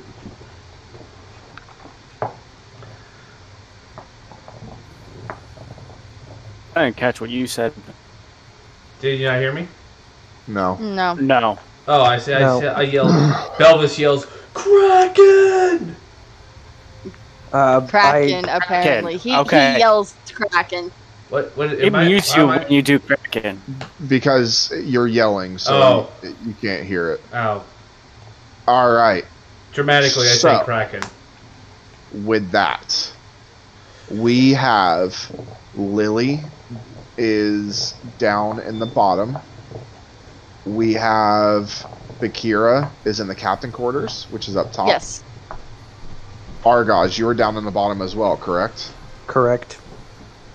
Belvis, you were gonna say. I said the prow of the ship, so that's the yeah. The front. Yeah, I know. We're gonna say that the helmsman's probably about right here. No, hold on. The helmsman would traditionally be on the top forecastle. Yeah, I know, but that is a room. So in this boat, it is right here. If you look, the way that it's done, actually, I'm sorry, here, I didn't see that. That's so the middle of the actually ship. Like, yeah, it's up like there. That. Okay, Van, where are you? I'd probably be on the deck towards the back or something. Okay, Sobek, where are you? Probably either down in the quarters, private quarters, praying, just because he does his prayers. Okay. Or doing job for his gun barrel. We'll put you right there. Okay, so with that, I need everybody to roll initiative. You're fighting a fucking kraken. Don't we have a gun crew too on the ship? Who got Liam Neeson upset? I just want to point that out. Who got Liam Neeson upset? Liam, what? From Liam Neeson. Clash of the Titans. Yes. Interesting enough, though, that movie is supposed to be about Greek mythology, and the Kraken has absolutely nothing to do with Greek mythology. All right. Actually, it does. It's Poseidon's son. 25 to 20. I got a 20. Okay. Oh, so wait, no. we've got 20. We've got Belvis first. 20 to 15. 19. 19. Who has Dex is higher. Probably. Okay. Van. So Van's next. Then Argos. Man, isn't this initiative tracker from Grapevine Lightworks so great? Yes, Yeah. Yeah. Yes, it is. 15 to 10. 13. 14. So 14 Bakura, 13 Lily. Bakura. If you guys haven't already, check out Grapevine Works. They do. It's really awesome initiative tracker. I like Then it. Lily. And not only that, but that's It's Bakura, then the Lily. And you're able to change those on that. Yes, you are do it with a dry erase marker. You're able to wipe off the tokens and rewrite. So, guys, seriously, check out them. They do great quality work. The Kraken is after Lily with a 11 and 10 to 5. I know Willow is on a it had something come up real quick, so someone might need to roll for her initiative just to see where she landed in the pecking order. We'll put Willow at the end. So Sobek, then Willow. It's funny, Sobek. I don't write everybody's names out. I abbreviate, and Sobek's is SOB.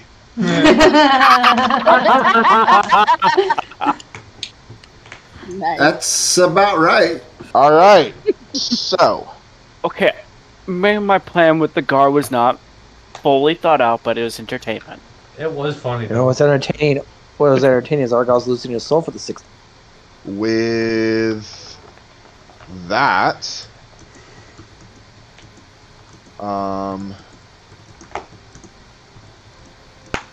and also we do use D&D Beyond, not a sponsor, but we are using an extension that you guys are seeing that is called Above VTT. If you use D&D Beyond, I highly suggest it. You can pull up all of the basic rule information, everything. All right, so with that, I pulled up the Kraken's information without going anywhere else, and you guys are fucked. Yeah.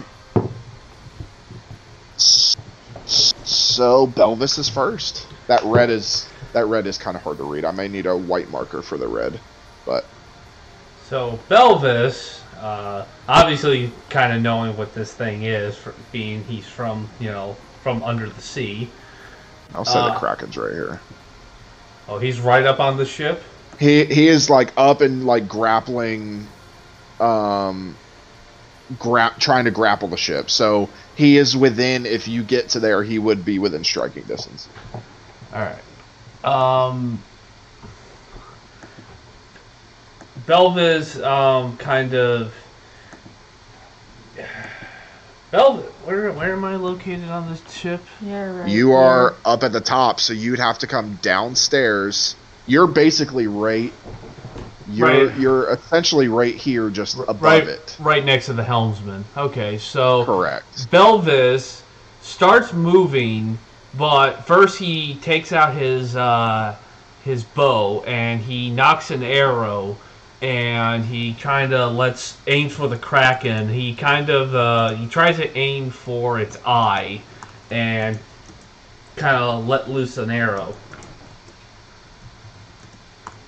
Okay. Hold on. Okay.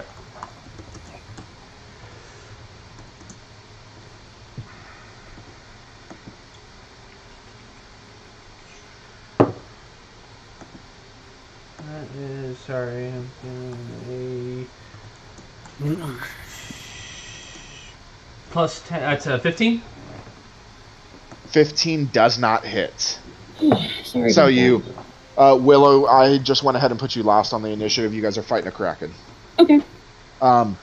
You go, and it bounces off. No effect. So Belvis just kind of frustrated. He starts shouting out to the crew, whatever crew's on the deck. And he's like, "Somebody mind the guns and get the rest of everyone up here!"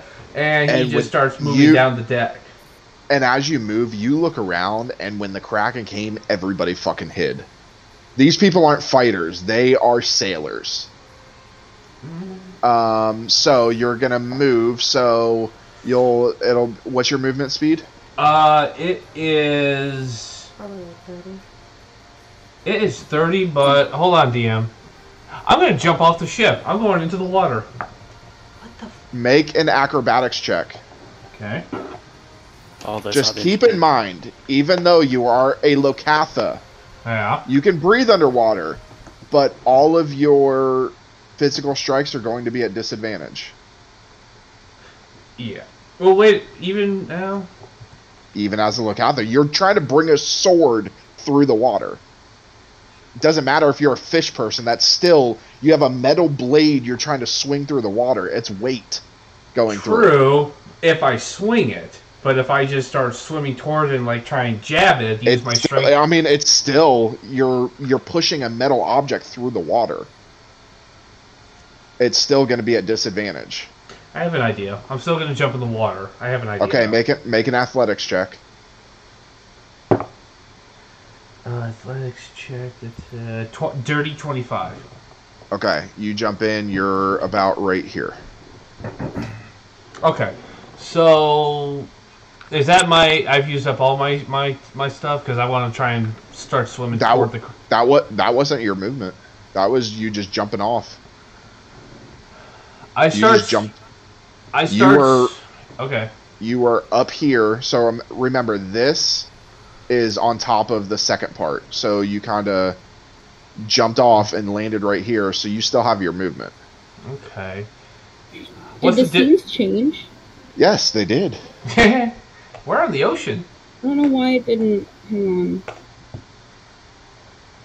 It still had me on the arena. Sorry, hang on. There we go. Now I see it.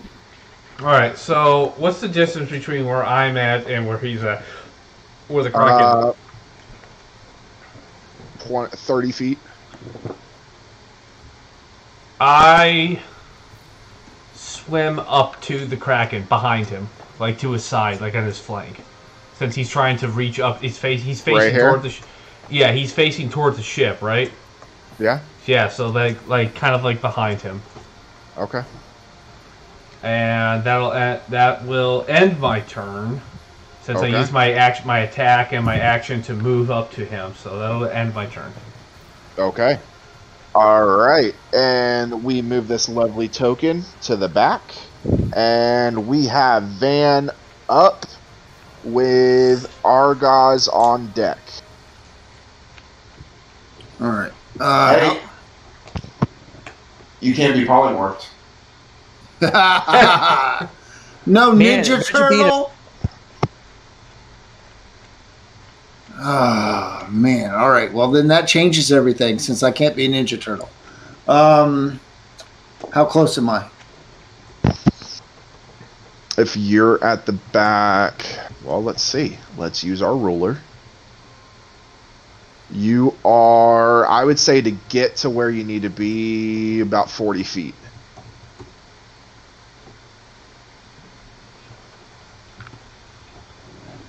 Okay. So I can go. I thought I was driving. 15 feet, right, would put me within throwing. Okay, so let's do that. And I will charge the Venom Dagger and throw that.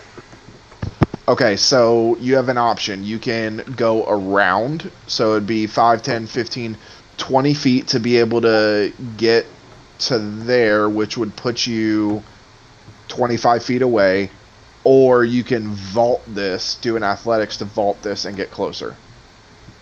No, I'll go right there. That'll work. Okay.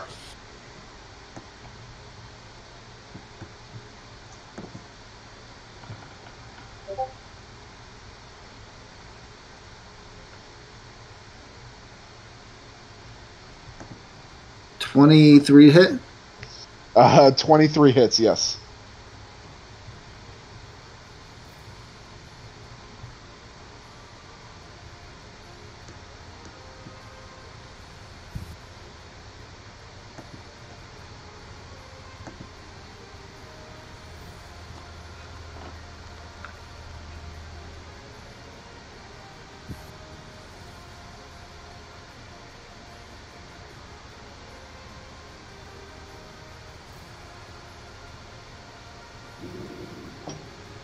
I think this is from Neverwinter.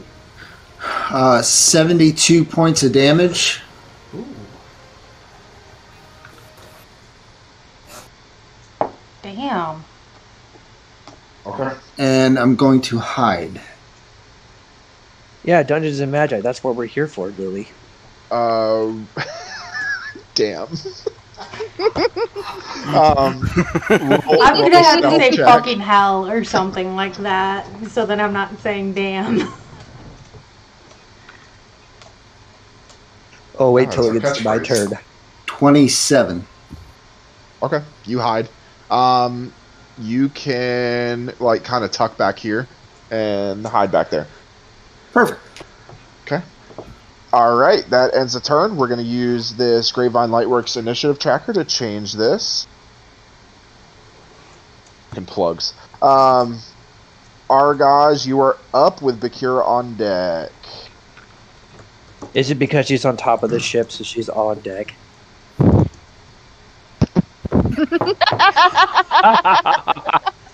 Just Here I remember, thought we Argaz. weren't going to hear any kind of great jokes. Remember, Argaz, this thing has legendary actions. I mean, that is very true. No. But I just thought I'd just throw it out there. Just throw it out there. I'd love to see how- Argos pick up the Kraken and throw it.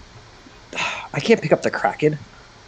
The only thing that would be Kraken would be my back. Anyway, I'm gonna. How much movement's gonna take me to get to the top of the ship? To get to where everybody is, you would go up this way. So I would say, actually, you come up the center. So 5, 10. I'd say it would put you here. 15. Well, I'm sorry, going up the stairs. That would take 30 feet right there to get up the stairs, because the stairs take a little bit of movement. Okay, and then is like the head of him picking out, or am I just seeing tentacle? Oh, you can see everything. This thing is like gargantuan over the boat. I mean, Krakens are they're considered a gargantuan monstrosity. Okay. So he's massive. So his tentacles are out. Okay. How close am I to the nearest one? He's going after I them mean, tentacles. you're gonna have to go straight up on him. So 5, 30 feet.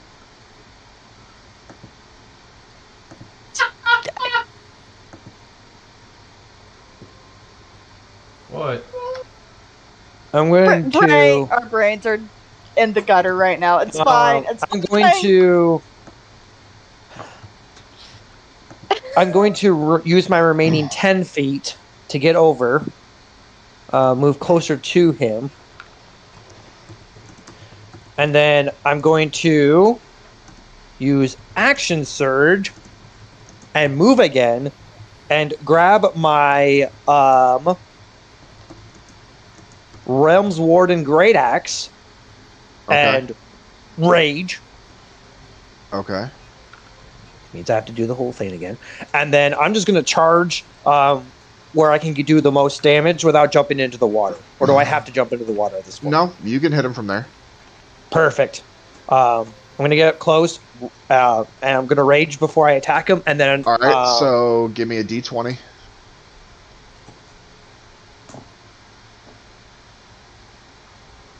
Well, 12 and a d100.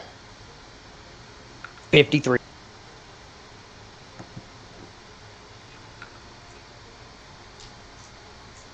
So as you run up, right before you can get to him, because you're raging while you're running, correct? Yeah. Okay, so right when you get to about here, you rage, and all of a sudden, your feet sink into the boat, making you completely immobile for 1 minute. What the?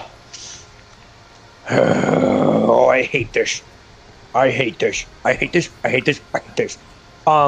Since my feet are in the boat, I'm just going to, like, drop the great axe, like, literally right up against me, reach back, pull out my, Yokowa, sorry if I mispronounced that, and I'm just going to huck it, throw it straight at, the Kraken.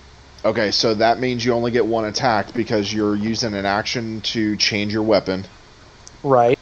And then you'll use your second action to throw. Well, and I've only got one of these things, so... Yeah, so that's fine. So do an attack. What is the range on it? 30 feet. Or 10 feet. 10 feet with a 30 feet disadvantage. Okay, and let's see. You are 15 feet, so it would be at disadvantage. Because it's anything over that 10.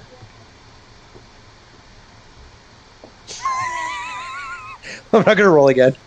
That was a natural one. Natural one. Okay. So you pull this out and you throw it, and it just goes off, and you hear a bloop right in the ocean. Oh, Deanne, could I try and make a move to save it? Like, say, like, would it have fallen near me where I can, like, see it and catch it? Nope. Nope. Okay. Because you used all of your movement, you used your actions, you can't do shit. I just watch as it goes into the water, like... Yeah, you literally just go... bloop, and you just kind of, like, look over as it sinks. Alright, Argos, does that end your turn? Well, that clearly did not go the way I planned. Yes. And I guess you could say I cracking this deck. And the dad jokes. Alright.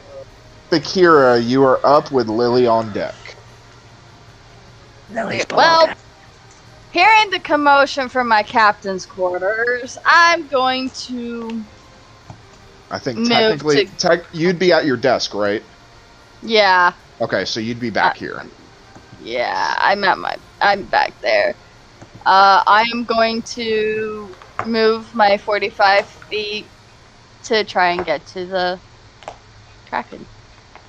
35, 40, 45. That puts you right there, which puts you 20 feet away. 20 feet away? Alright. Say it. Say Eldritch it. Blast. Eldritch Blast. Eldritch Blast. Right, let's go. Let's do the first 3 beams. She likes her beaming. Hey. When you got it, you got it, right? Yeah.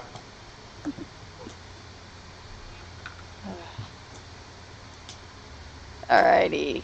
Give me a moment. Alright. First roll is 25 to hit. That definitely hits. I mean, this for thing's 9 big. damage. Okay. Apparently, Argos can't hit it with a 10-foot spear. Argos is also an idiot. That is true. He's a Yeah, 19 to hit. 19 hits. For 9 damage again. Okay. And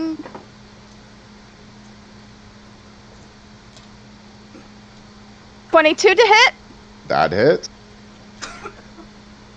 For 3 damage. I feel like we should have Pirates of the Caribbean music playing when we're fighting the Kraken. That would be a copyright. Oh, yeah. How many points of damage is that? 9. 21. 3. 20. So you apparently you don't attack Bakira's boat.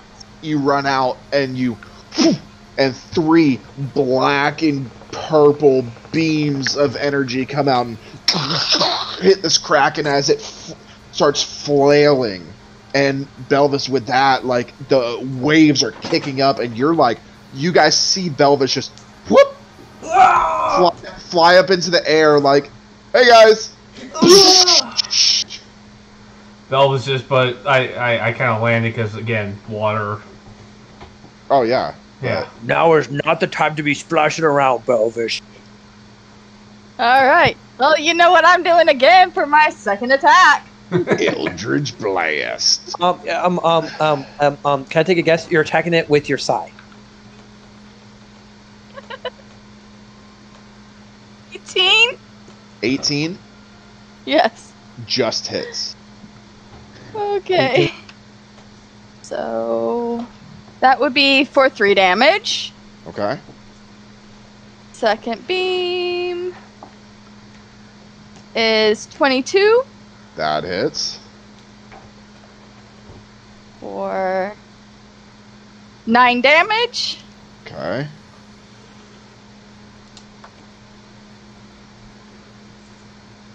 Uh, 16.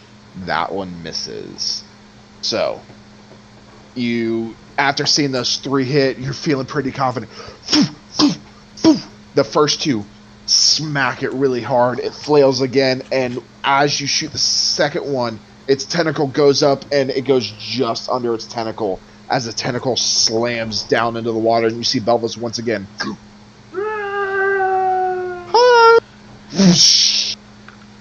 All right, does that end your turn? Yep. Okay. All right, Lily is up with the Kraken on deck. Alright, I'm going to use all 25 feet of my movement. Okay, I'll say that'll put you right at the top. Okay. And that puts you 30 feet away. I'm going to bonus action spiritual weapon. Okay, see if it hits. Man, I feel like if we're gonna do if I'm gonna be raging, 12 misses. So the spiritual weapon forms, and you go to swing, and it just swings right over. And then sacred flame. All right. Dex save of 16. He's not fucking. I know. I mean, his Dexter's not bad. It's the worst one, but you said a what? 16. 21. Damn it. He's not dexterous. Like, that's not his best thing, but it's still hot. All right, so you throw that spiritual weapon, and then you go to cast a sacred flame, and you realize that he's in the water, and it goes to, and it just fizzes out, and you just see smoke coming up. Smoke on the all right, does that end your turn? Yep, I don't have anything else. All right, it is the Kraken's turn. So, What the fuck? what it is going to do, I have no idea. Let's see. Hold on. I'll be right back. I'm gonna see what's going on outside. All right, it is going to. Okay.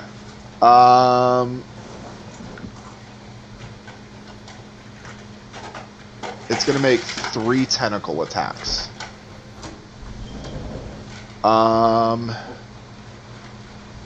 The first tentacle attack is going to be at Bakira, because Bakira just hit him. So that is 31 to hit. That hit. Ouch. Who's the Kraken attack? That hurt.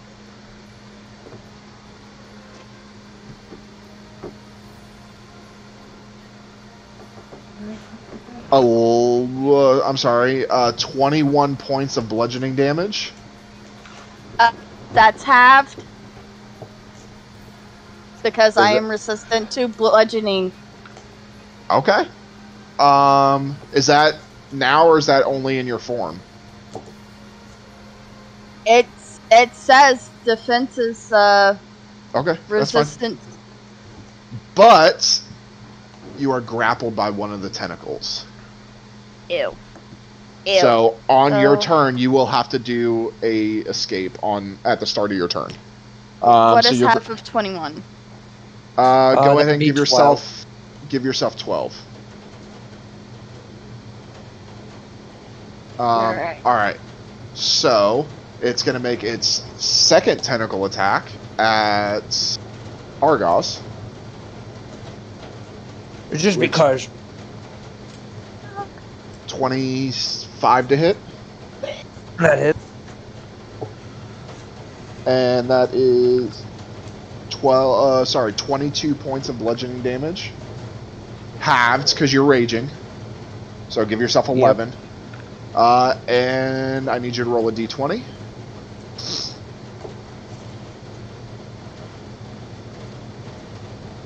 Give me one. Damn, that's coming down hard. Yeah, it's coming down.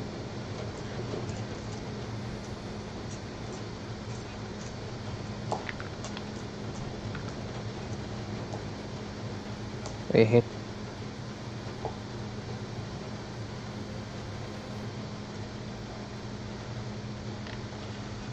So I'm sorry, who am I after? There we go. You're after Me. Sobek, yes. Okay. And then I have to roll a d20. Yep, give me a d20. 8. What was it, 8? 8. Okay. D100. Shit. 7. 7? Yes. Roll a 2d6, please. Shit. 6. Alright, you are intoxicated for that many hours. Oh lord. Uh, Argos got into the garage Guys. supply. And you are grappled. Hey guys, check it out. I'm fighting the Kraken. And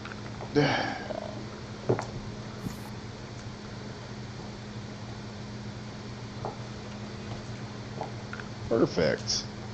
So do this at disadvantage, but he's going to try and attack Van in that general direction. 30-foot tentacle. Lord.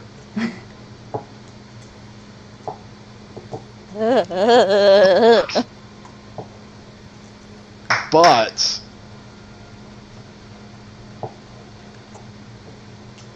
that's a plus 17 to hit.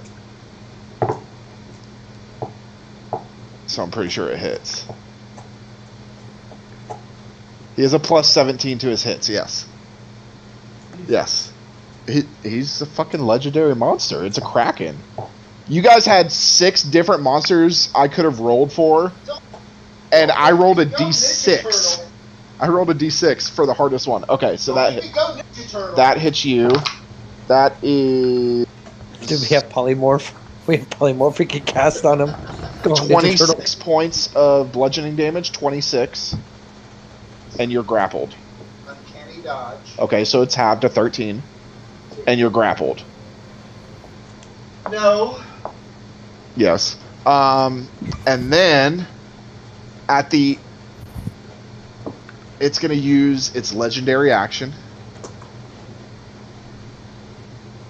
to dispel or expel an ink cloud in a 60-foot radius in the water. And if we go to this AoE, and we make this 60. We do dark, and we do circle. It gets anything in the water like this. So anybody that's on the boat, it doesn't hit you because it's in the water. There is somebody that's in the water. Mm-hmm. So you see it, this ink spread, and it is obscured. I need you to make a Constitution saving throw. That was one little inky there. Yeah. 22? Dirty 22? That sucks for you. Me? Oh shit! You needed a 23. Oh, you gotta be shitting me. And he's going to grab more dice. Oh god. This is Wait, hold on horrifying. one second. What is... Why did we have a kraken? Of all the fucking things! Okay. Could be worse. Argus could still have his... DM, it could be worse. Argus could still have his blood weapon and still be attacking you guys. DM, I have an advantage against being charmed, frightened, paralyzed, poisoned, stunned, or put to sleep. Okay, so roll again. Okay.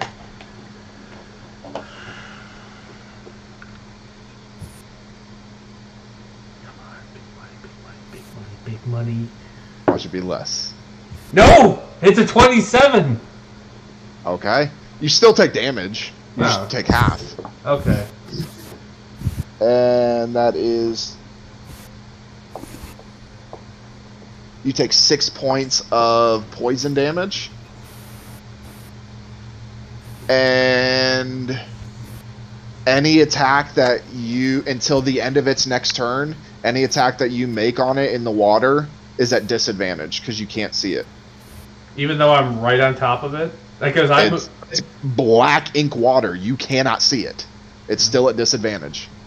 Okay. You have to be able to see it. Okay. That's going to end its turn. Sobek, you are up. Sobek is going to try to get us to the top of the stairs. Okay. With a 30-foot movement. 5, 10, 15, 20. I will say you can get right by Lily. And that's about it.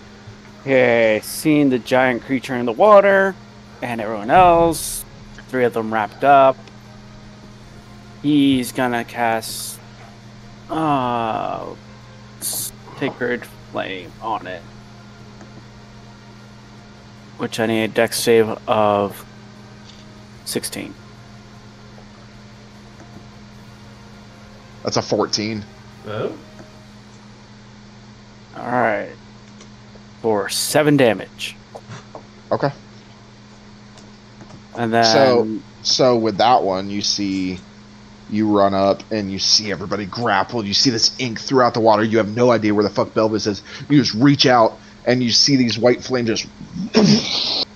Except instead of how Lily did it, you did it from the boat.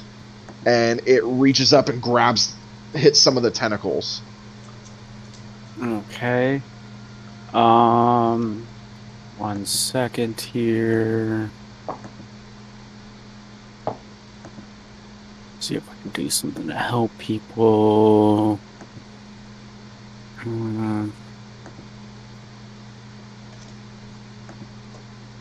Hey, Belvis. Okay, that what worked. Are you feeling a bit watered down right now? That won't work. A bit The Kraken is gonna eat you. He has no idea. He's just sitting there in the dark.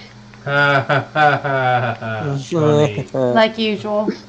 Hey, Joel. Love you, babe. That sounds fishy. Love you. I'm gonna use my second action to try throw a javelin at it. Okay. You'll throw it at disadvantage.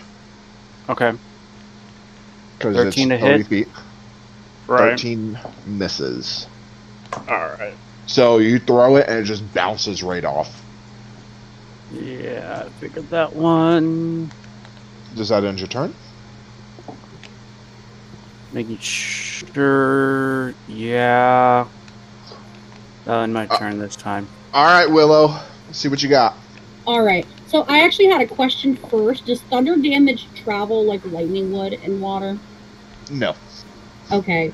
So I want to get on top deck first. Okay. You're right here. I just put you here. It would take like 15 feet of your movement to get up here. Okay. Can I get within 60 feet? Let's see. 15. Let's see where you are right now. I'm pretty sure that's within 60. You're in 30 right okay, now. Perfect. In that case, I want to. Can I try to like put my shatter in a way that it won't hit Belvis? Is it kind of off to the side so it won't hit him? Because it's a You don't know. You don't know where he is because it is in I inky don't know water. where he is. It is black. It is black in that water. Just go for it. I guess I'm just gonna go for the center of it then. I'm Okay. gonna, hopefully I won't hit him. It's a Constitution saving throw. Okay. It needs to beat an 18. Easy. 20. Shit. Its con is plus 14, so if I had to roll a 4 or better. Okay. In that case, can I It see has the a people lot of that are health. near me? Because I know it's like all dark. Yes. Yeah. No. This darkness is only in the water. Okay. All right. You can see everything else, but anything in the water is dark. Okay, then I'm gonna give a bardic inspiration to.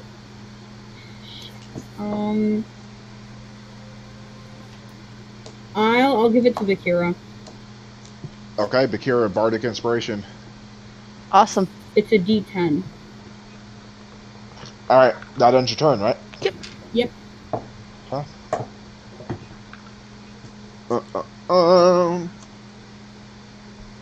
Belvis, you're up. Okay, so since I'm right on the creature, Belvis he obviously can't see, but he can kind of like reach out and feel the creature, and he attempts to start climbing up the back of the Kraken, or what is the back of the Kraken. Okay, make an athletics check at disadvantage.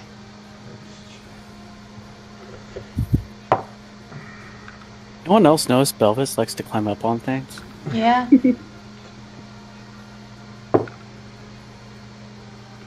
23. At disadvantage? At disadvantage. I have a plus 10 for athletics. Okay, you're able to get up there. Alright, so Belvis is kind of like he's just kind of got little ink on him, and he just kind of like, "Ugh!" And he kind of like looks over, he kind of sees everyone he sees the people in the tentacles, and he's like, I got this! He takes out his 2 short swords, and he just goes, the first one, the ogre. You only get 1 attack because you use an action to climb. You're right. So he takes out the dagger of the ogre mage. Okay. At the I would say and he just kind of stabs down into the Kraken. I fucking hate you. Why? Because you used the dagger of the ogre mage. Go ahead. You gave it to him. You gave it to me. I know. That is a 29, dirty 29 to hit. That hits. Let's see, that's 8 damage. Okay. Yeah, it's magical damage, so it actually hits him. If you would have used your other sword, you wouldn't have done anything to him. The Kraken's considered a magical creature? Yeah? Yes. They're immune to lightning, bludgeoning, piercing, slashing from non-magical attacks. Oh. I just thought they were like a natural creature. No, they're titans. Well, yeah. They're considered titans, so they're magical. Okay. They speak abyssal, celestial, infernal, primordial. Anybody speak abyssal of and they speak with telepathy. I speak celestial. Hey, maybe you can talk to this thing. Alright, so Belvis, you climb up, this ink dripping off of you, and you pull out the dagger of the Ogre Mage and stab into it as a thing like, I need you to make a strength saving throw. Strength saving throw, okay. 27. Okay, you're able to. You're like holding on with that with the sword. All right, that ends your turn. Let me double check. I've already used. Yeah, I've already used every. I used my action to get up on this thing and to stab it.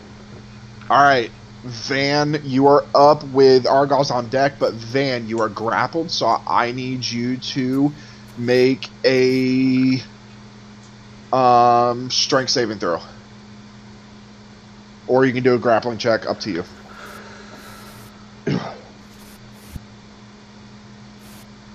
Hey, Joel, question for you. Has it been more than 24 hours since our last... Wait, never mind. Forget I asked that. Ask what? Second. I was waiting on him to say something. Strength or what? Or a grappling check. Like athletics.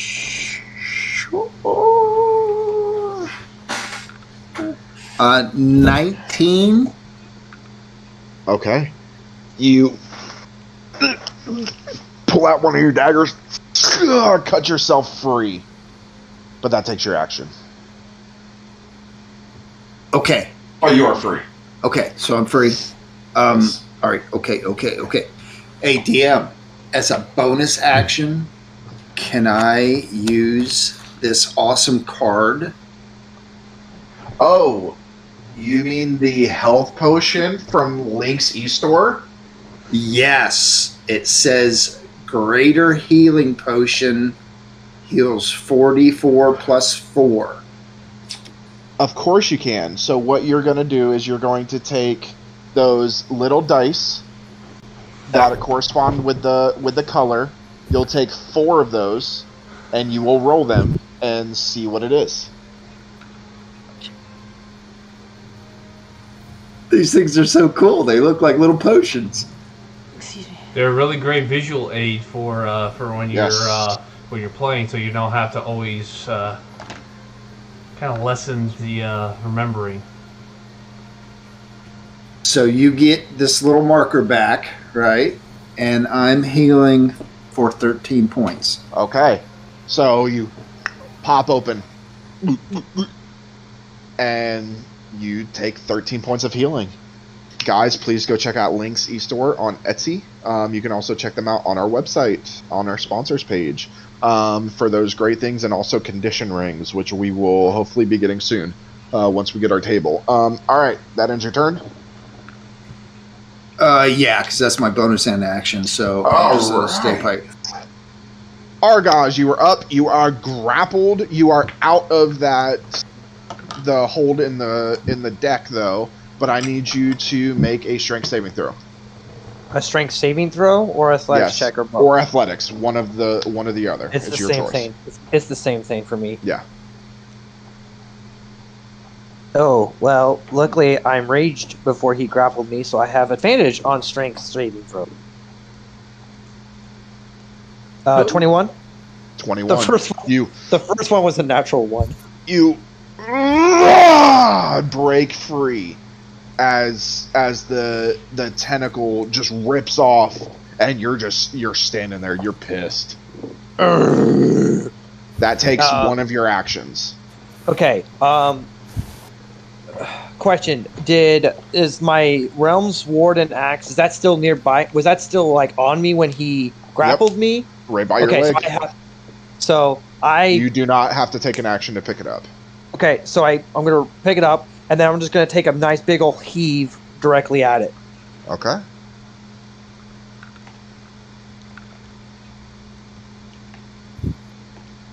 $26 to hit.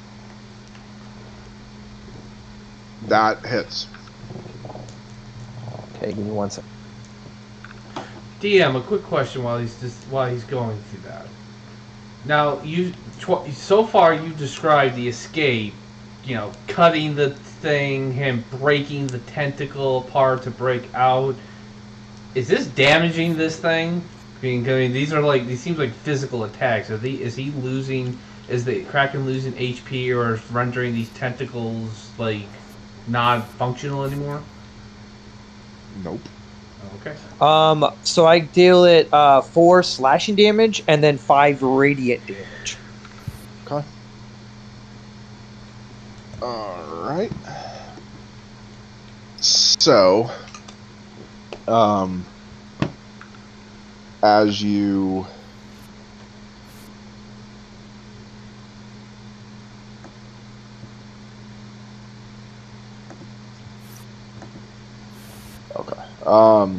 so you take and you pick up the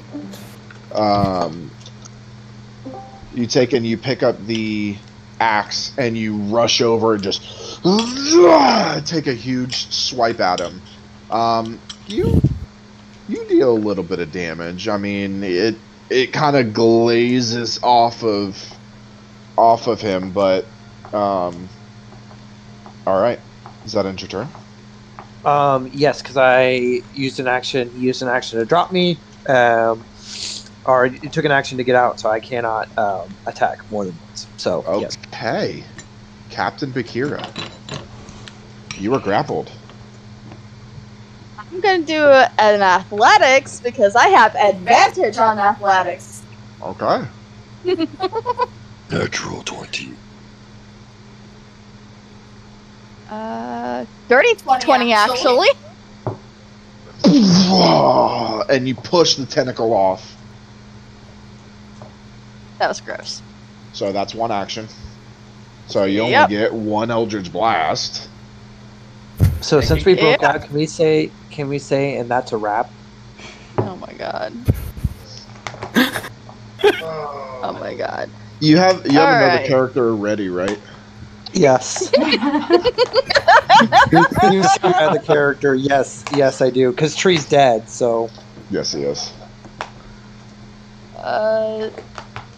Spoilers, guys. But Tree didn't for make the it. first one. What? 16 for the first beam. Didn't hit.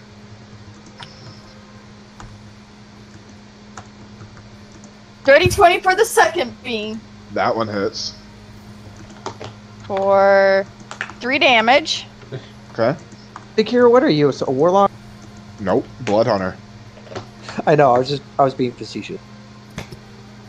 24 for the third beam. That hits. No, she plays like a warlock. For 1. Right. I know, right? What's she damage on the third one? 1. Oh. 1.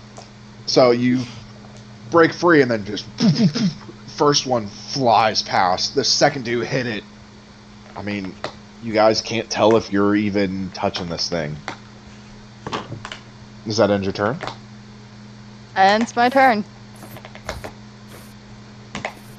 Alright, let me go to... Lily, you are up with a Kraken on deck. Alright. Can't read my own handwriting. Spiritual weapon. Okay, see if it hits. I feel like if I get a thing for raging, and Bakira gets something for doing Eldritch Blast, I feel like Lily should get something for using spiritual weapon. You know, because that's like kind of like her go-to move. 22 to hit. And that hits. Sobek definitely needs.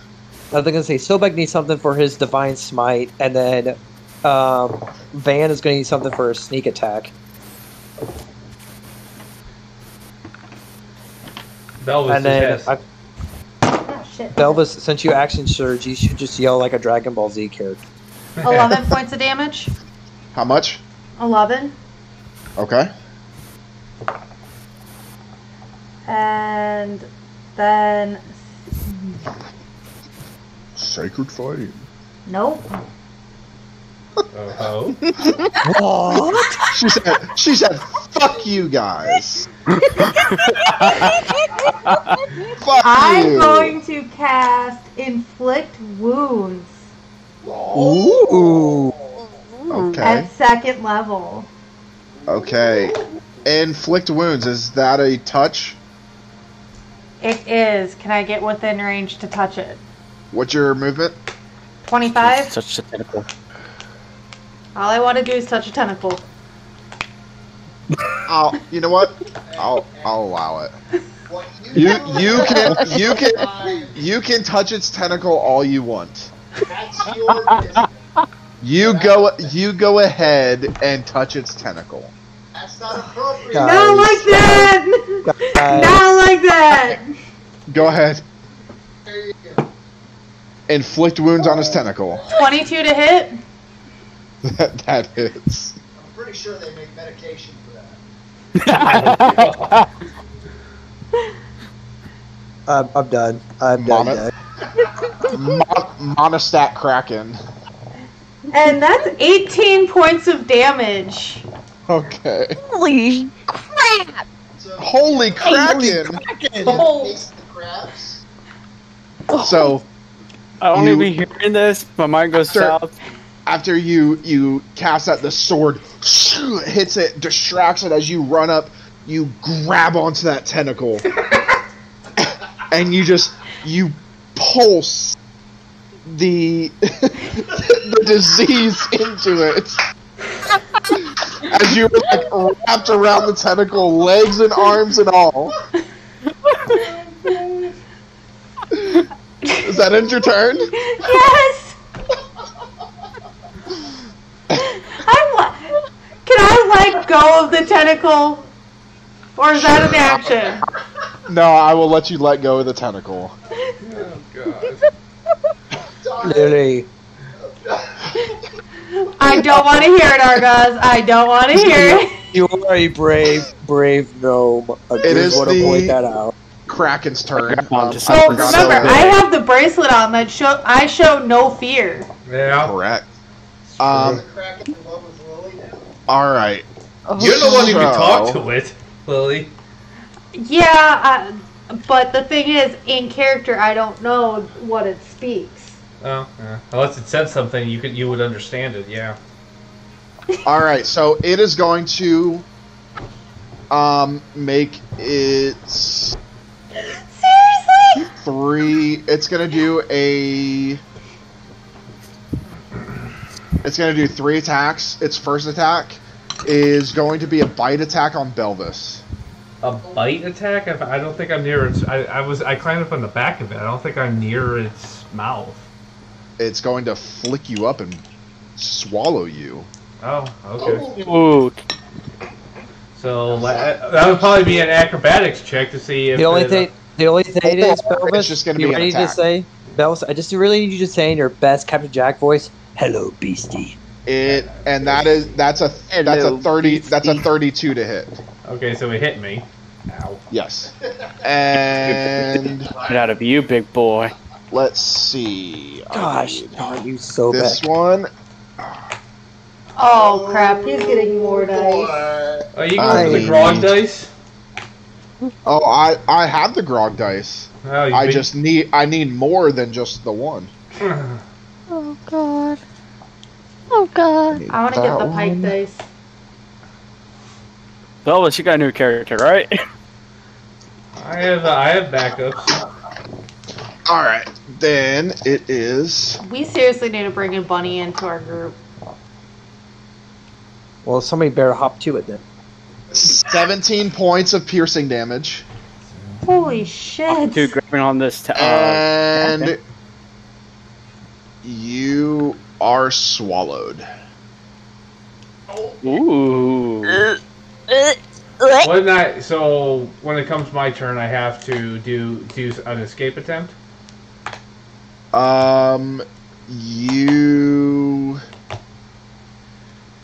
Yeah, I mean, you would. I'm sorry, no. You have to. The Kraken has to take 50 damage or more for you to break free. Okay. So either you deal it or somebody else deals it. You are blinded and restrained, so you can't do anything. Somebody Yes, get me you out are of this. You are sushi to the Kraken. Okay. And Too bad then we didn't that's invent sushi yet. and then it is going to go ahead and use its legendary action to call Lightning Storm. It's going to cast 3 bolts of lightning at the people that are closest to it, which is Bakira, Argos, and Lily. I need each of you to make a dexterity saving throw. No. Oh, think. 16. Okay. 26. 8. Okay, so... Calling on the thunder, eh? Trying to spark up this fight, huh? Raining on my parade. Oh my God, Argos, you're gonna take full You're damage rocking no this matter boat, what. man. You are rocking this boat, okay? You're taking full damage no matter what. Okay. So those of you that rolled under a 23, you take.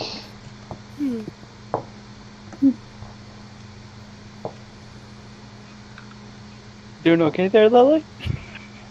19 points of lightning damage.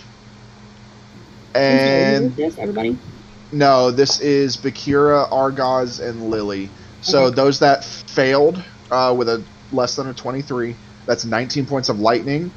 Those of you that passed, you take half as much. So go ahead and I'll say you take 11. I took full damage for that one. I probably deserved that one. No, you're halved because you're raged. But you said take. I was. He was You're halved kidding. because you're raged. Okay, so that's gonna end its turn. Let me go to my dice tracker here. It is SOB's turn. Yes! It's time to be an SOB. Bonus action, Staggering Smite. Okay. And then he's gonna move up to the Kraken. Let's see. What's your movement? What's your weapon? 30, an axe. 30. I'm gonna axe him. Okay, I'll say you can get up there. Alright. First strike is a 24 to hit. 24 hits. Alright, with a 8 points of slashing damage. Plus, I forgot the amount there. Okay. Do you think Kraken will taste like calamari? It will it'll taste like sushi with Belvis inside of it. Plus 13 points of psychic damage, and I need a wisdom saving throw of 16. It's gonna be very wise, I bet. I don't know. I'm not metagaming here, but I'm guessing. That is 20. Oh, wow. I was wrong. Yeah, it's only got a plus 11 to wisdom. Oh, is that all? I mean, it's wiser than our gods, but it's only got a plus. only has a plus Argos is a dumb. Argos, you could say, is bullheaded, okay? So. Yeah? He's really dumb. How much damage was that? Flash again. You're doing what? I get an attack again. Okay. So. But not with because that bonus action, your smite or staggering smite only works for the first attack, I believe. Correct? The next time your creature is hit with a melee weapon attack during the spell's effects, your weapon pierces both body and mind. The attack deals an extra 4d6 psychic damage. The target must so I don't know. Hold on. Staggering smite. Yeah, it's the next time you hit, so it only. Okay, so it's only correct. Okay. So how much damage did you do the first time? A good amount. And my character would know that, correct? My character will understand that. Yes. All right, then I'm gonna actually change it to a Sacred Flame. To Dex 16, please. What's with the religious folk and Sacred Flame? 13. It failed. All right. So it 12 fails damage. It's cracking on It fire. fails for Sobek, but for me, apparently, it gets a 'cause you fucking massive shit. Because you throw it too much. Was that a total? Was that damage total around 50? No.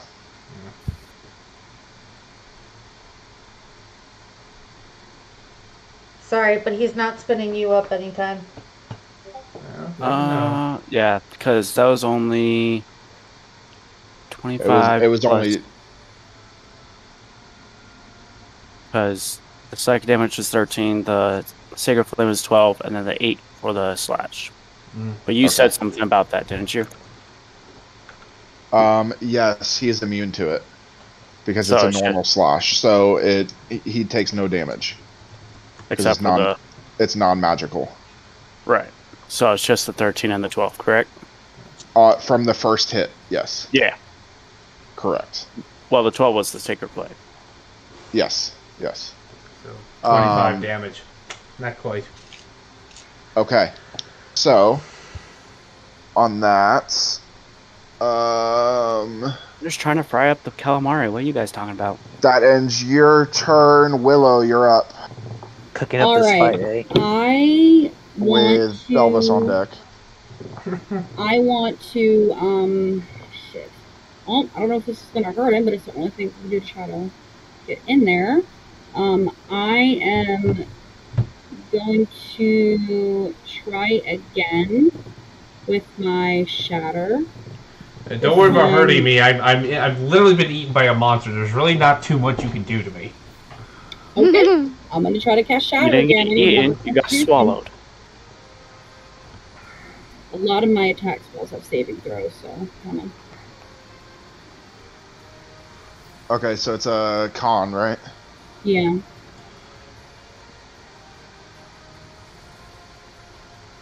$21.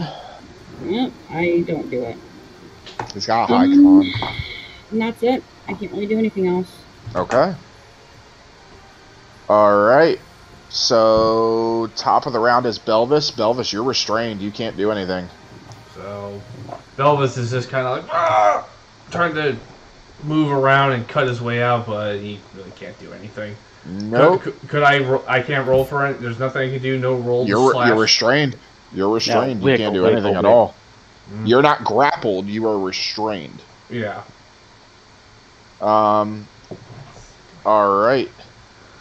Oh, and I'm sorry. At your turn, you take... do I have enough dice? Oh shit! 1, 2, 3, 4, 5, 6, 7, 8, 9, 10, 11, 12. Perfect. That's gonna hurt. 12 what? D6. That's still gonna hurt. A lot. Yeah. Because up to max is 72 damage. If they're all 6s. That is 44 points of acid damage. Oh. Oh. He takes that every single time Trying to see that. if he's not broken out. Okay. You would see So- what you were- Van, you're up. I already know how to do my damage. I'm trying to see if I have anything I can do to stay this off. Going to throw a shadow claw.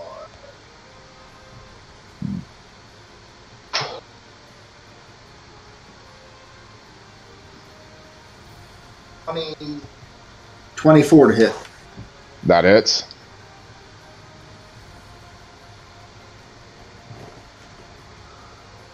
And there are others engaged with it, correct? Correct.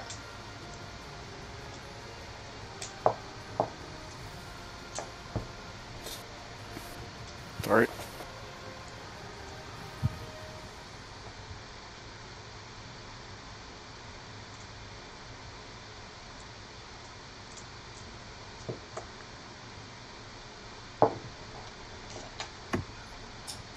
$25 points of damage.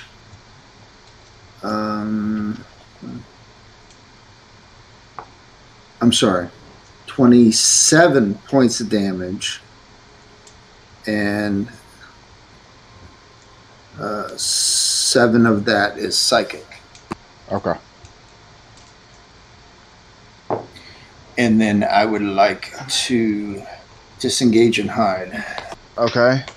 And with that, Belvis is spit out. Hey, Belvis. You're welcome. Thanks, buddy. Belvis just And kind of So flops he on came the. out the mouth. I'm just kind of on the deck. I'm covered in acid and ink. I'm just like, oh, bloody hell! And you, as Belvis, you get up. You see all these tentacles rise up, everybody. And as they come down over the ship, that's where we're going to end tonight. Oh. So, Cliffhanger. thank you guys for joining us on Twitch. Thank you for watching us on YouTube. Thank you for listening to our podcast, Spotify, Apple Music. We love you guys. We are glad you could be here to watch us. Or listen to us on Wednesday. Yes. And that concludes tonight's episode. Join us next week as we roll the damn dice. Woohoo!